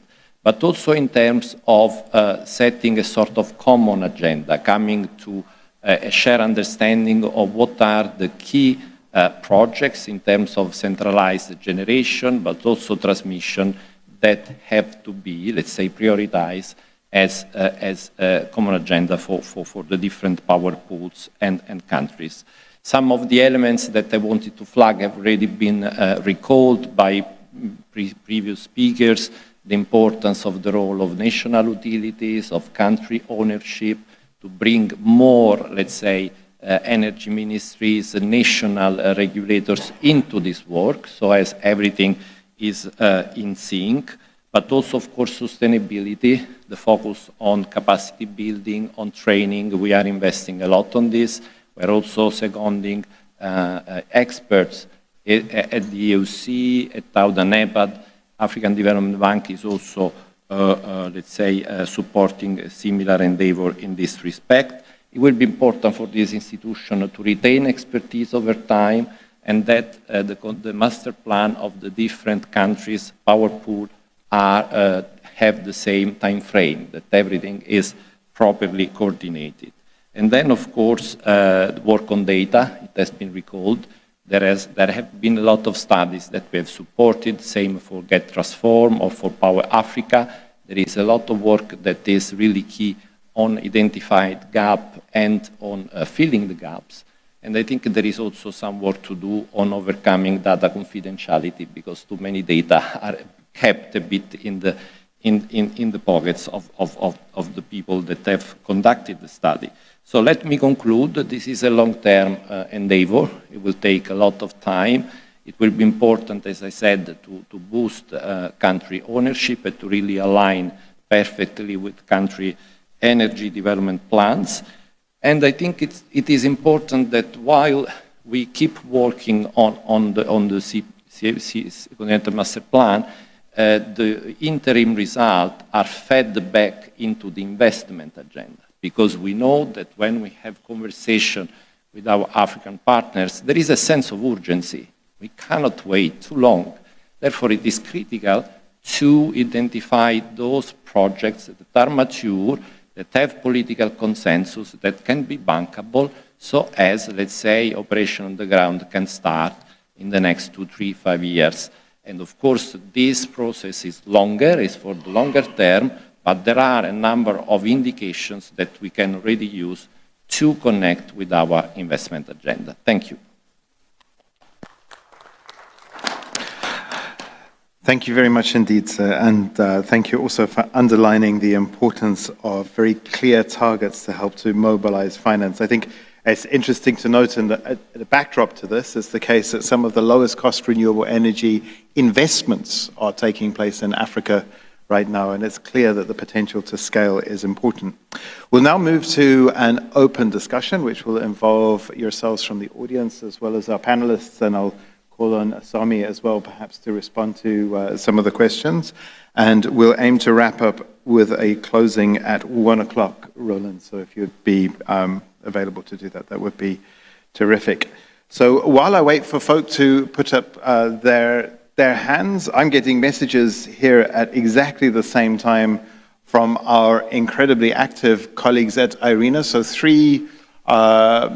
there are 3 interventions to start off with. Those will be 3-minute interventions maximum, please, from the International Atomic Energy Agency, followed by, starting with the African Development Bank. I think that will be a nice segue with respect to investment and finance and so on, and Daniel Stroth will do that. Moving on to the International Atomic Energy Agency, and Mario, I would wonder if you wouldn't mind taking that on. And then we have a colleague from the EU Global Technical Facility, if you could follow. If I could ask others while those interventions are taking place, please do raise your name tags. Well noted. Please put them up there. We'll take notes of those. We would like to ask country delegates and so on to please respond first. There's a couple of important questions with respect to how to engage with the overall master plan and national activities and so on. So I think that's a rich space that we would like to explore. But let's start off. We've heard a lot about finance and the importance thereof, and critically active is the African Development Bank. So Daniel. Thank you very much, Mark, and good morning to all of you. It's a pleasure being here again physically at the IRENA Assembly. It's clear that the physical integration of the continent's power systems through the creation of the Integrated Continental Transmission Master Plan will contribute to enable the optimal utilization of the continent's energy resources. It will help to integrate more variable renewable energy, as Asami so astutely highlighted. It will reduce countries' investment requirements because it allows to also rely on generation capacity coming through interconnections. And it will lead to more cost-effective electricity supply at the national level. In the long run, it will help to integrate and increase electricity trade with neighboring regions, particularly, of course, Europe, but also the Middle East and Asia. The African Development Bank has been at the forefront of the regional integration process in the power sector over the last decade.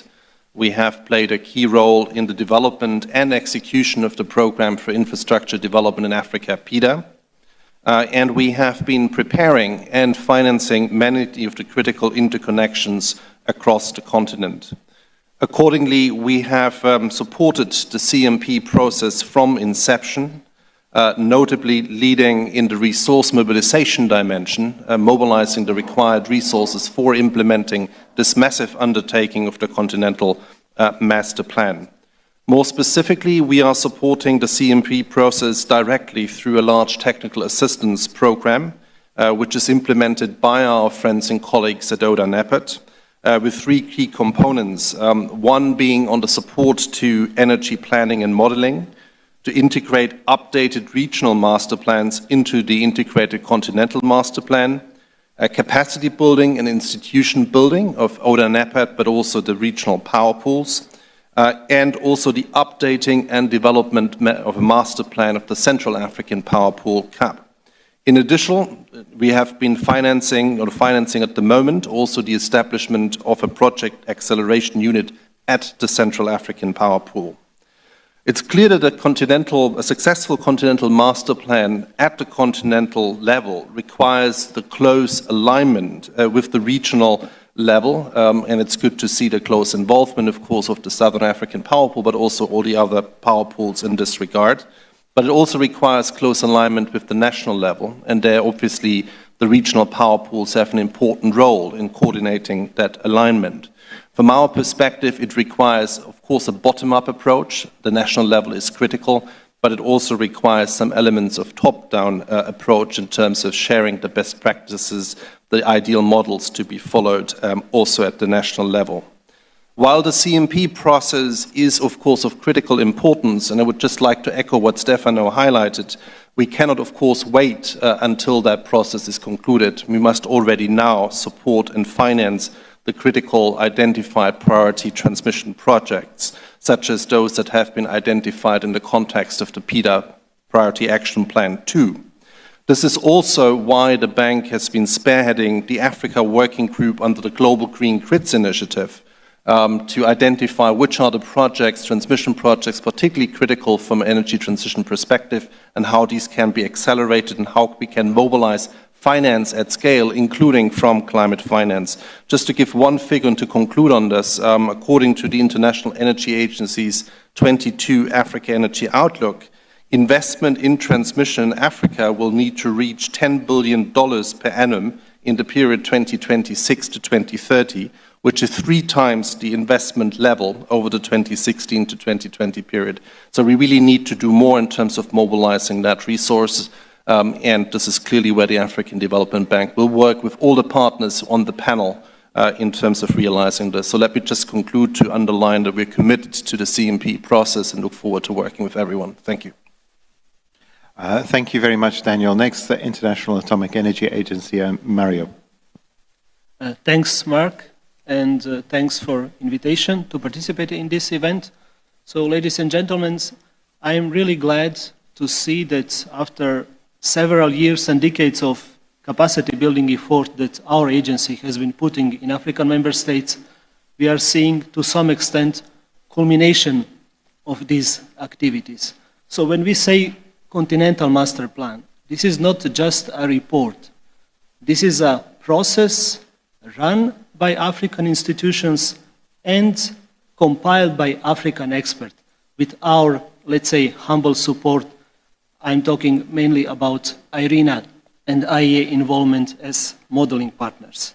So this is a process that will continue, that will equip institutions in Africa as well as national experts to repeat this process in the future and enhance this process in the future.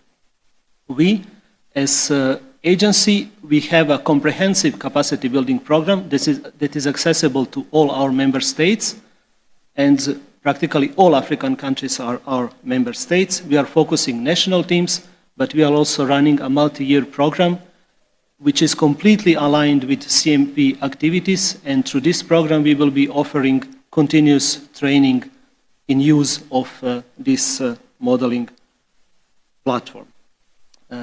I also want to say that we are constantly mentioning energy mix, and we understand that different countries having different visions on their future, and because our business is also nuclear, each country that approaches us with idea of exploring nuclear power programs, we are ready to support, but our first question to those countries is, do you have energy planning? Do you have an energy study? After this, we can also offer targeted support in development of nuclear infrastructure. So thank you again for this opportunity, and I'm looking forward to further support through our agency activities development of CMP. Thank you very much, Mario. I think, sorry, please. And some of that round of applause, for those who don't know, come from the background that the IAEA has been spending decades supporting governments developing their planning capacity within Africa and elsewhere. Also like to pick up on the point around building that capacity, so this energy modeling platform for Africa. Please do just Google it. It has, you could get access to IAEA material, IRENA material, and as I say, several hundred African analysts, the next meeting of which will be under the United Nations Economic Commission at the University of Namibia. So next, we had a colleague that was indicated from the EU Global Technical Assistance Facility. Is that? Thank you, Chair. Very, very good. Over to you, sir. Okay, I'm Thyrsos Hadjikostas. I have the honor and pleasure of serving as the leader of the EU GTAF team supporting AUDANEPAD in modeling the Continental Master Plan, working closely with the modeling partners, IRENA and International Atomic Energy Agency. Now, many things have been mentioned before by the panel and the other speakers. I just want to touch on the very participative approach that is used in developing the CMP. There is one expert seconded by the European Union to the African Union for the AFSEM, and another 4 seconded to AUDANEPAD for the CMP, apart from 5 experts which will be seconded by African Development Bank to the 5 power pools. So it's a lot of additional people that are being trained, all of them with all the other planners, national, regional, being trained and using the same modeling tools, the same database, and the same data gathering process, which is very important. Let me come to 1 or 2 things regarding the sustainability of the Continental Master Plan. The outcomes of the Continental Master Plan, we expect them to provide a rationalization and a consensus on the current selection, on the current process, on the process for selecting PIDA projects for the Program for Infrastructure Development in Africa, next time at the next round that this happens. So there will be a starting point from the Continental Master Plan of techno-economically optimal projects to choose from. Maturity is, of course, very important, as mentioned by several. Another point is, as part of the CMP support work at AUDANEPAD, a detailed energy information system, we call it Mwanga, which means light in Swahili. A detailed energy information system is built up where all the data necessary for long-term planning will be gathered at AUDANEPAD, where all the power pools which have access can use next time they want to do the next regional master plan. And the other way around, they will provide the data to have up-to-date data for regional and continental planning. And just to end, not to take too much time, just to mention 2 results that are coming out of the Continental Master Plan at its initial phase now. We see that CO2 emissions per capita in 2040 in the interconnected grid system in Africa, they are expected to be less than now in 2040. And this is whilst electrifying 2.6 times higher demand than now, which is very important. And this is through the use of renewable energy sources that come into the generation mix in an optimal way. And we see that from 24% renewable energy in the Africa energy mix now, we are expecting to almost reach 60% by 2040. So thank you very much. Thank you very much indeed. And just to mention, for those who don't know, the AFDB, IAEA, and EU Technical Assistance Facility, amongst with some of the others that have been mentioned, are core partners in the master plan process. And also, I think it's going to be very interesting to see the translation of these energy mixes and investments and so on into dollar investments and the magnitude of those. The last reading that we saw, we were looking at trillions of dollars worth of investments over a short period of decades. So this really is an important market opportunity. So take comments now from the floor. I have a long list. Thank you very much for those who have been putting these together and putting them in order. So we have comments from Kenya, India, Germany, and Portugal first. I think following up, we'll focus on African countries in particular, but we'll take these first. And if I could ask folk to please keep their interventions to a minute or less. Thank you very much. So the representative from Kenya first, please. Thank you very much for the opportunity to speak to this item. Let me first of all say... Please do speak directly into the microphone. Thank you. Yes, thank you very much. And I'm saying we observe that the outcomes of a continental master plan will provide solutions to some pertinent issues like the energy security, and also help enabling African countries to harmonize their policies and the legal objectives so that the shared aspirations could be harnessed. But now, addressing the issues of the CMP, one of the key contributions that CMP is likely to play is really leveraging on the diversified levels of resource endowments in different countries, as well as the experiences, the technical capacities that are existing, as well as the benefiting from the economies of scale. This, of course, provides a larger market for investments, and so we think this is an idea whose time is really now that we need to work on. Our second point is in terms of the outcomes, how these outcomes influence the Africa-centric work agenda. One of the things is through the planning process, we'll be able to identify and highlight potential interventions and needs which different countries would have, and how the different regional institutions could play a pivotal role in supporting the implementation of these plans.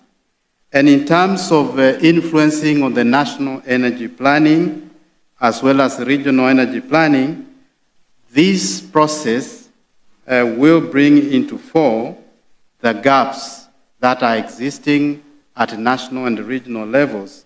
And this, therefore, will call for specific response actions. And so this will stimulate some increased enthusiasm in energy planning.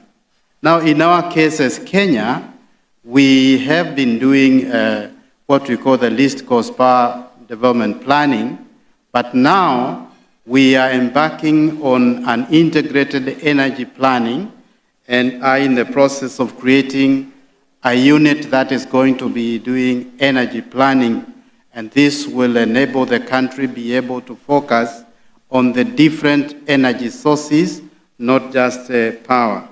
So we appreciate this effort by IRENA and partners, and we want to promise and pledge our support to these processes.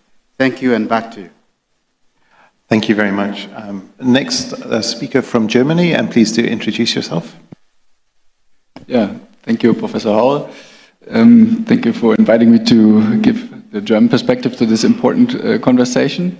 I think we all agree the success or failure of green decarbonized development pathways, both in Africa and in Europe, will mean the success or failure of sustainable development. And the CMP certainly is a key enabler, or can be a key enabler in the future in this regard. Africa has vast resource potential as far as renewables are concerned, and we are convinced that the future of energy will be driven by renewables, less so nuclear, less so fossils, even with the current short-term spikes given the Russian war of aggression.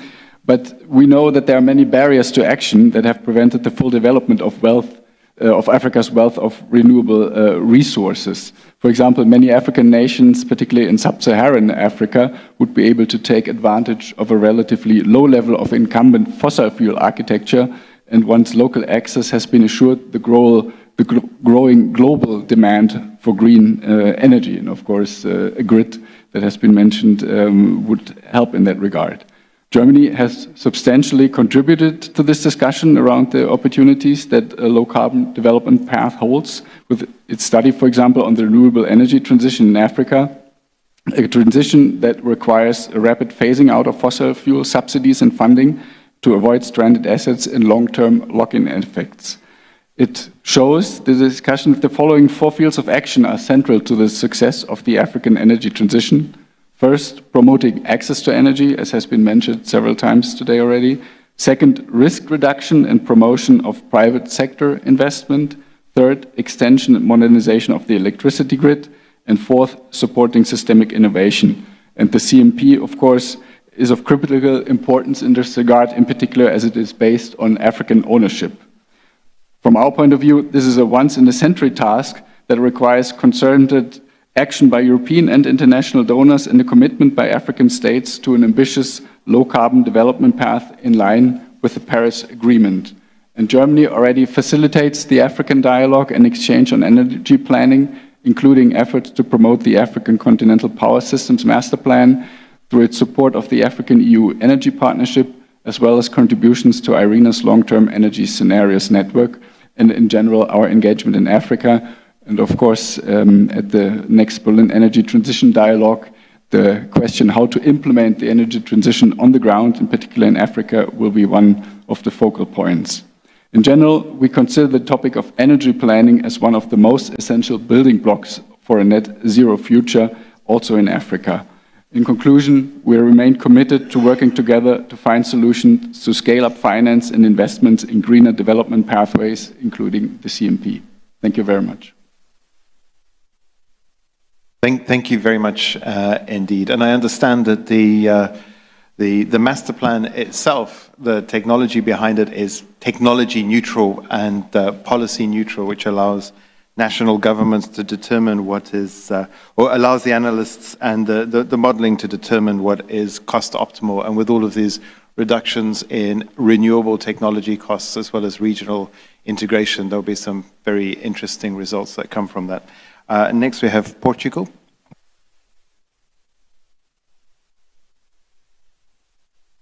Thank you, Chair. Good morning. Dear colleagues, ladies and gentlemen, on behalf of the Portuguese delegation, Department of Energy of the Ministry of Environment, I would like to thank IRENA for the invitation. We believe that the lack of energy access in Africa, it is huge, and we believe that it is very important and crucial to overcome this barrier for the economic growth and reducing the energy poverty in the region. Africa needs a good energy planning. It is a key tool for the energy decision makers. Africa has a great potential in wind, solar, hydro, geothermal energy, as well as biofuels, critical materials, and renewables gases. Africa needs an adequate development on energy transmission and distribution infrastructure, as well as cross-border interconnection. Thus, Portugal welcomes the African Continental Power Master Plan and strongly supports this plan provided by IRENA. This master plan is an ambitious commitment to investing in energy resources, forecasts, and energy planning to a sustainable power system across the African continent. Moreover, a unified power transmission network in Africa will enable power trade between African countries as well with other regions and continents. Last year, the Portuguese government and the African Development Bank signed a 400 million euros agreement supporting investment with 6 African countries such as Angola, Mozambique, Cape Verde, Equatorial Guinea, Guinea-Bissau, and São Tomé. Therefore, Portugal will continue supporting and working closely with African countries as well with IRENA. So this session, we believe, it is a great opportunity to create new partnerships and deepen relations to contribute to meet the climate goals commitments. Thank you very much. Thank you very much indeed.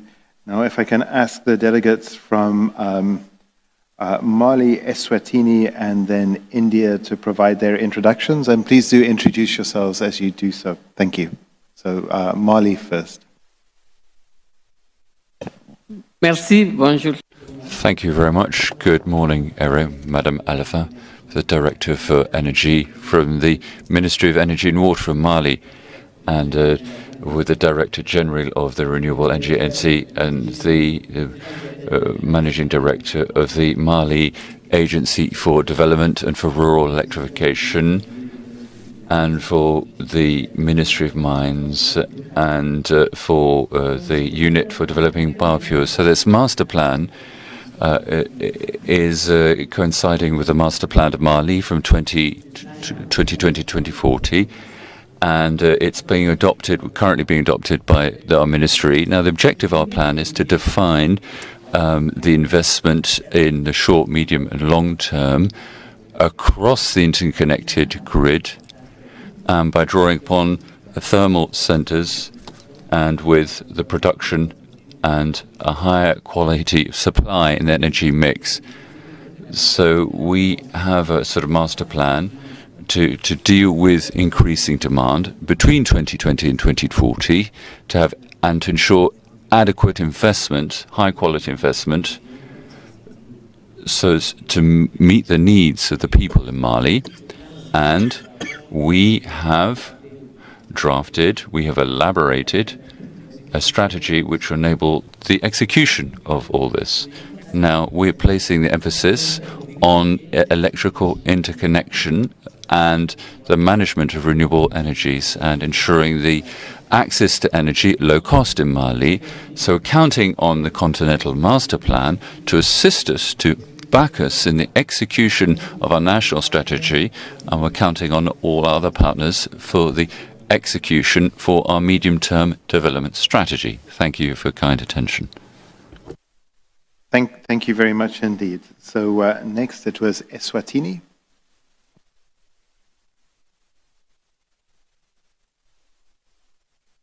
Thank you, Chairperson, Excellencies, distinguished delegates. My name is Tabile Nkosi from Eswatini, and thank you for the opportunity. As the Kingdom of Eswatini, we are happy to share our experiences on the National Long-Term Energy Planning process. And we are grateful to have partnered with the International Renewable Energy Agency on a capacity building program which focused on long-term strategic planning for the energy sector, and that was in 2018. So the program included energy data analysis, training courses, and impartation of skills by IRENA to the Eswatini National Planning Team. It is worth mentioning that the Eswatini Planning Team is not from one entity, but it comprises of multi-sector experts which come from the ministry responsible for energy, Ministry of Economic Planning and Development, the energy regulator, the utility, the university, and the Central Statistical Office. Of course, there has to be the custodian and lead entity. And the Ministry of Energy is that lead and custodian ministry for the energy planning processes. So the support received from IRENA included energy scenario modeling using the systems planning tool, SPLATS, and the whole outcome of this program was the first energy master plan for Eswatini. The master plan now provides Eswatini with suggestive guidance on the development and assessment of energy supply scenarios to meet domestic future energy demand, and it outlines sector-specific development pathways through to the year 2034. And we are happy to mention that the 2034 Energy Master Plan has informed our short-term generation expansion plan, which in turn informed the ongoing procurement of power generation capacities from solar and biomass. And this procurement is from independent power producers through a competitive bidding process. And we've also successfully implemented the first utility-scale solar PV rated at 10 megawatts, and this is as part of our short-term generation expansion plan. To date, the Eswatini National Planning Team is utilizing the same tools and skills in updating the Energy Master Plan, extending it now to year 2050 with the objective of energy transitioning, working towards the net zero 2050 target, and assessing untapped potential from domestic renewable energy sources.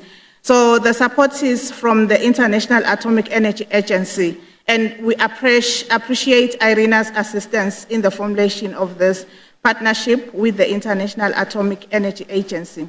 So we note with great appreciation that the same tool is being utilized in the development of the African Continental Power Systems Master Plan, and we certainly believe that the African Continental Power System Master Plan will go a long way to assist the continent in long-term power planning, because it's a known fact that African countries or regions are at different levels of economic development and are faced with many challenges that may include unavailability of credible data and lack of skills to conduct national planning processes.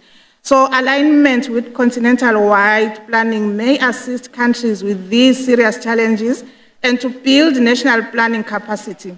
So the bottom-up approach is a very ideal approach, but also countries need to commit themselves to this energy planning program and continuously share experiences and learn from each other as much as possible. I thank you all. Thank you very much. Our translation will finish at 1:45, and we will take the last set of interventions from the floor now before going to our panel. So I'd like to ask in this order, please, if we could end up with this. Mauritania next, then India, and then we have a colleague from the back there. Thank you. Oh, and ending off with Denmark. Thank you. From Mauritania, please, and please introduce.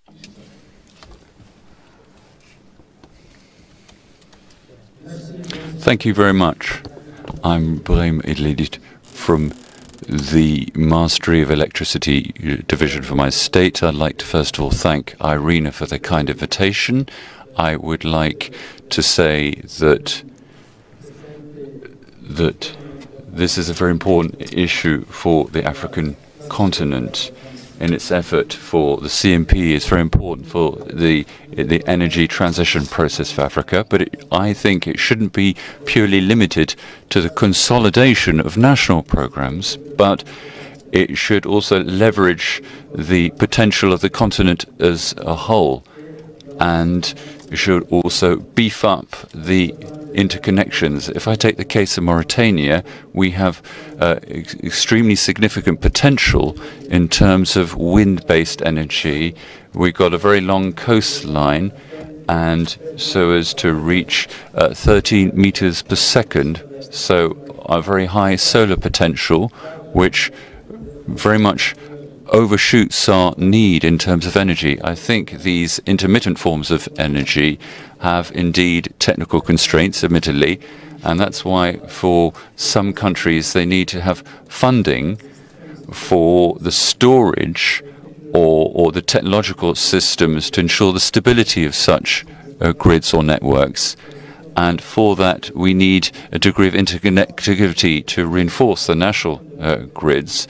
And I think, given the specific case of Mauritania, which is an intermediary country between North Africa and Sub-Saharan Africa, interconnection between North Africa and Sub-Saharan Africa would make it possible to facilitate the exportation or the export of energy towards Europe, which seems to be particularly important. We can see from Mauritania that electricity, which is our strategy, which has just been adopted, will make it possible to facilitate access and the plurality of data for renewable energy. And there's also the possibility of self-producers to secure licenses in this regard. And I think that's particularly important. And I think that the CMP, the Continental Master Plan, actually has to take into account the development of green hydrogen, which is also very significant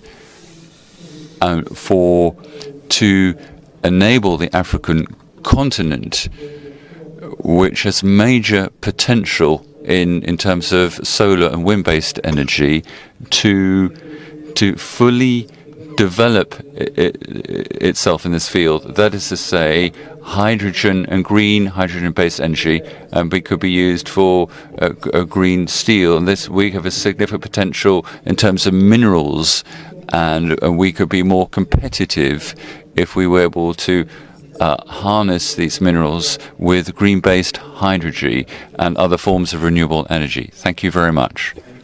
Indeed, and I think that's an excellent demonstration for why the CMP is so important. If I could ask the next speakers to please keep their intervention to less than a minute. So next is India, then yourself, and we'll close with Denmark. Thank you. Thank you very much, Professor. My name is Rajiv Mishra. I head a power sector company, private sector company, also leading the business delegation from the Confederation of Indian Industry. I'm not an African expert at all, but the more that I heard from the Undersecretary General and from the colleague from Irina, more it struck me about how Africa today appears to be, in the power sector sense, very similar to where India was, say, a decade back. And I perhaps thought with due humility, sharing our experiences could perhaps be considered by their excellencies on the days. I know time is short, so I'll keep it very short indeed. First, I cannot exaggerate the importance of connections and expanding the transmission grids. We had 5 grids in India with varying different prices, very little interconnection, and all the problems that many of you have highlighted today in your presentations. Making them into one of the world's largest synchronous grids has been quite instrumental in the transformation of the Indian energy sector, where we now have one of the world's largest renewable energy growth. Second, I would say finance has been talked about but not discussed a lot. Design of transparent, non-discriminatory, competitive markets have been absolutely crucial to attracting almost the entire renewable energy industry in India. Over 100 gigawatt is funded by the private sector, almost all backed by international finance. That has enabled governments to not burden their fiscs and use the government's revenues into more productive or important areas like education and so on. So I just thought those 2 points, I know time is short, could perhaps be considered and seem to be very close to where Africa is. Thank you very much indeed. Thank you. That sounds incredibly useful. To our colleague over there. Thank you. My name is Muhammad Omran. I'm representing African Renewable Energy Initiative. It's called ARI. And I would like to thank you, Mr. Chairman, for giving me the opportunity. Mine is a small comment. I would like to underline the importance of cooperation and coordination between all partners and players in the continent to reach our target much faster. Since we are gathered by IRENA, I would like to give example of African Renewable Energy Initiative, ARI, which aims to achieve 300 gigawatt by 2030 and support the achievement of SDG 7. ARI can also hope to realize its goal of 300 gigawatt by 2030 if the grid is dramatically expanded.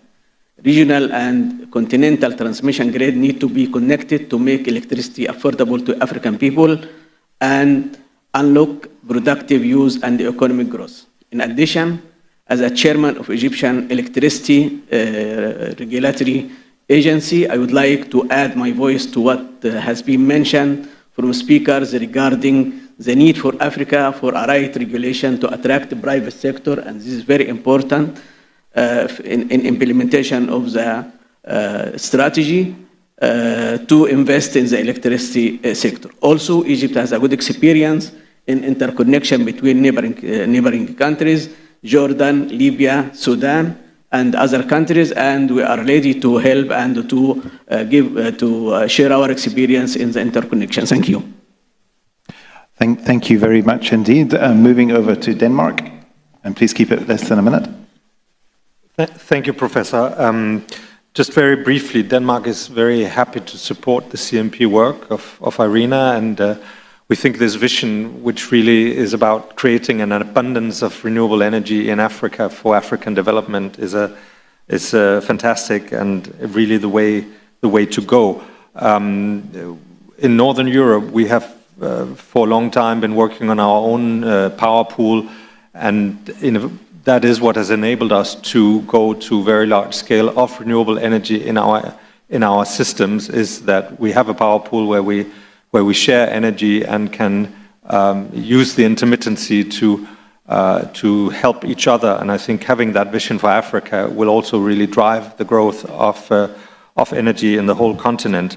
Just one piece of advice, if you allow me, is that, and I heard the colleague from Mauritania, focus on the first mile and not the last mile when you start building your renewable energy program. The solar and wind capacity is so huge, that before you get to, we are in my country now at 60% of our energy from renewable energy, and some African countries are at that stage too, but others are just at the beginning. So before you get to 10 or 20 or even 30% of renewable in your grid, the questions of intermittency and storage aren't really that much of a problem for you. I think the comment at the end about the cost of capital and the way to get private investors crowded in that the Indian colleague raised is maybe the most critical one in that regard. So the combination of building the power system, the technical capacity, the enabling environment that also allows the de-risking of capital, and then crowding in private finance really looks like the way to go. Thank you very much. Thank you very much indeed. I think it's only appropriate that the last word from the floor is from an African delegation. So if I could ask the speaker from Ghana to make his intervention, and if I may be so forward as to ask if you could do that in 30 seconds or so. Thank you very much, Prof. On behalf of the Ghana delegation, we would want to extend our appreciation to Irena for inviting us to this program. I think it's very important at this point that we are discussing a Continental Master Plan that would help unlock investment and accelerate the path towards universal access to electrification, and also help address some other key economic and social issues of the continent. Ghana has developed the Renewable Energy Master Plan and the Integrated Master Power Plan that aims at ensuring that we increase the contribution of renewable energy and also diversify our energy security to ensure continuous supply and access to electricity for the socio-economic development of the country. And at this point, I think it's just appropriate, tying into what the submission we received from Denmark, that in developing a Continental Master Plan for Africa, we need to be technology neutral. We need to take into consideration the key challenges that come with renewable, particularly the variable ones, to ensure that we have a master plan that is able to stand the test of time. I would also want to draw your attention to the fact that perhaps this is not the first Continental Master Plan we are having. Europe has gone on that route, and we should be able to draw lessons from what Europe did and ensure that we have a master plan that is able to stand the test of time. Thank you very much. Thank you, and thank you for keeping that brief. We have expert panelists over here, and I'd like to ask you if you wouldn't mind taking just 10 seconds, no more, to highlight the one thing that you think would be important to take away from here and move forward. So if I could move along from my left to our right, and please, no more than 10 seconds. Well, happy to start. From my side, I would say that all this intervention highlight how many elements are relevant for this conversation. Really, many elements have been mentioned, and I think the tension here is about the time frame, as I said, because this is a long-term endeavor. In order to make a thorough work, it takes a lot of time. It takes continuous investment. At the same time, we need to address certain challenges in a relatively short term. So how to match, let's say, this long-term endeavor with our short-term challenges, and how to shape a common agenda for investment in sustainable energy in the continent. This is the question I would leave, let's say, to the other panelists and to all the participants. Thanks. Short-term challenges in more than 10 seconds. Thank you very much, Professor. My take on this is basically to say that this CMB is going to help us be able to identify the various energy resources we have on the continent. And with the proper planning, it's going to help us to know how to deploy these resources available. With this, it's going to help us to also do it in an economic manner, which will not be too much of an economic burden to most, or financial burden to most African countries. And with this planning, I believe strongly it's going to attract investment from all sources to help develop the continent Africa to make us move on. Thank you so much. Thank you. It's very clear that it's important that Africa has the necessary technical expertise to be able to develop the plan, as well as to be able to revise it when it's necessary. And then that will create sustainability in having the plans, as well as ensuring that the plans that are developed, like my colleague has said, would then have the necessary investment to be able to push those developments. Thank you. Self-sustaining capacity. Thank you. I would say that CMP would be key for the achievement of PIDA program. And for us, what will be the key element is human capital. For that, we set the African Network of Center of Excellence of Electricity, where we are training all the personnel of utility with the support of African Development Bank and the European Union. So we are going for the second phase of the program now. So human capital to accompany all the solutions that we are talking about. Thank you. Thank you very much. And I think one, it is improving the quality of the energy data, because we, as this living document. Second, we need to concentrate on energy transition and planning at the national level. Third, the finance. Fourth, we need to start now, and we concentrate in the first mile rather than the last mile. Thank you very much. Thank you very much indeed. In the agenda, I'm supposed to do a wrap-up, but there's no way I could do a better wrap-up than was just done. So I'd like to hand over to Dr. Roland Rush, who is the Innovation and Technology Center Acting Director from Bonn, to close the session. Roland. Yes. Yes, Your Excellency, Honorable UN Undersecretary General, Ms. Cristina Duarte, Excellencies, distinguished guests, ladies and gentlemen. Thank you all the panelists for this excellent input to the discussion. Thank you, Mark, very much for this very excellent moderating of this is for IRENA very important session. Also, thank you all, the audience, for your kind contribution to the discussions around. I really enjoyed very much the discussion in this meeting, and it was a pleasure to be here and to listen to your inputs. What I kind of can summarize here is IRENA looks forward to the successful conclusion of the CMP milestone and enthusiastic reception of the master plan by all member states of the African Union. The insights obtained from the discussion today will serve as crucial guidance to enhancing IRENA's future programs for supporting energy planning process in Africa. IRENA invites all African stakeholders and partner countries and partner organizations to rally a coordinated support for strengthening the national, regional, and continental energy planning mechanisms in Africa. Thank you all very much for being here with us, and thank you very much for this very successful meeting. Thank you.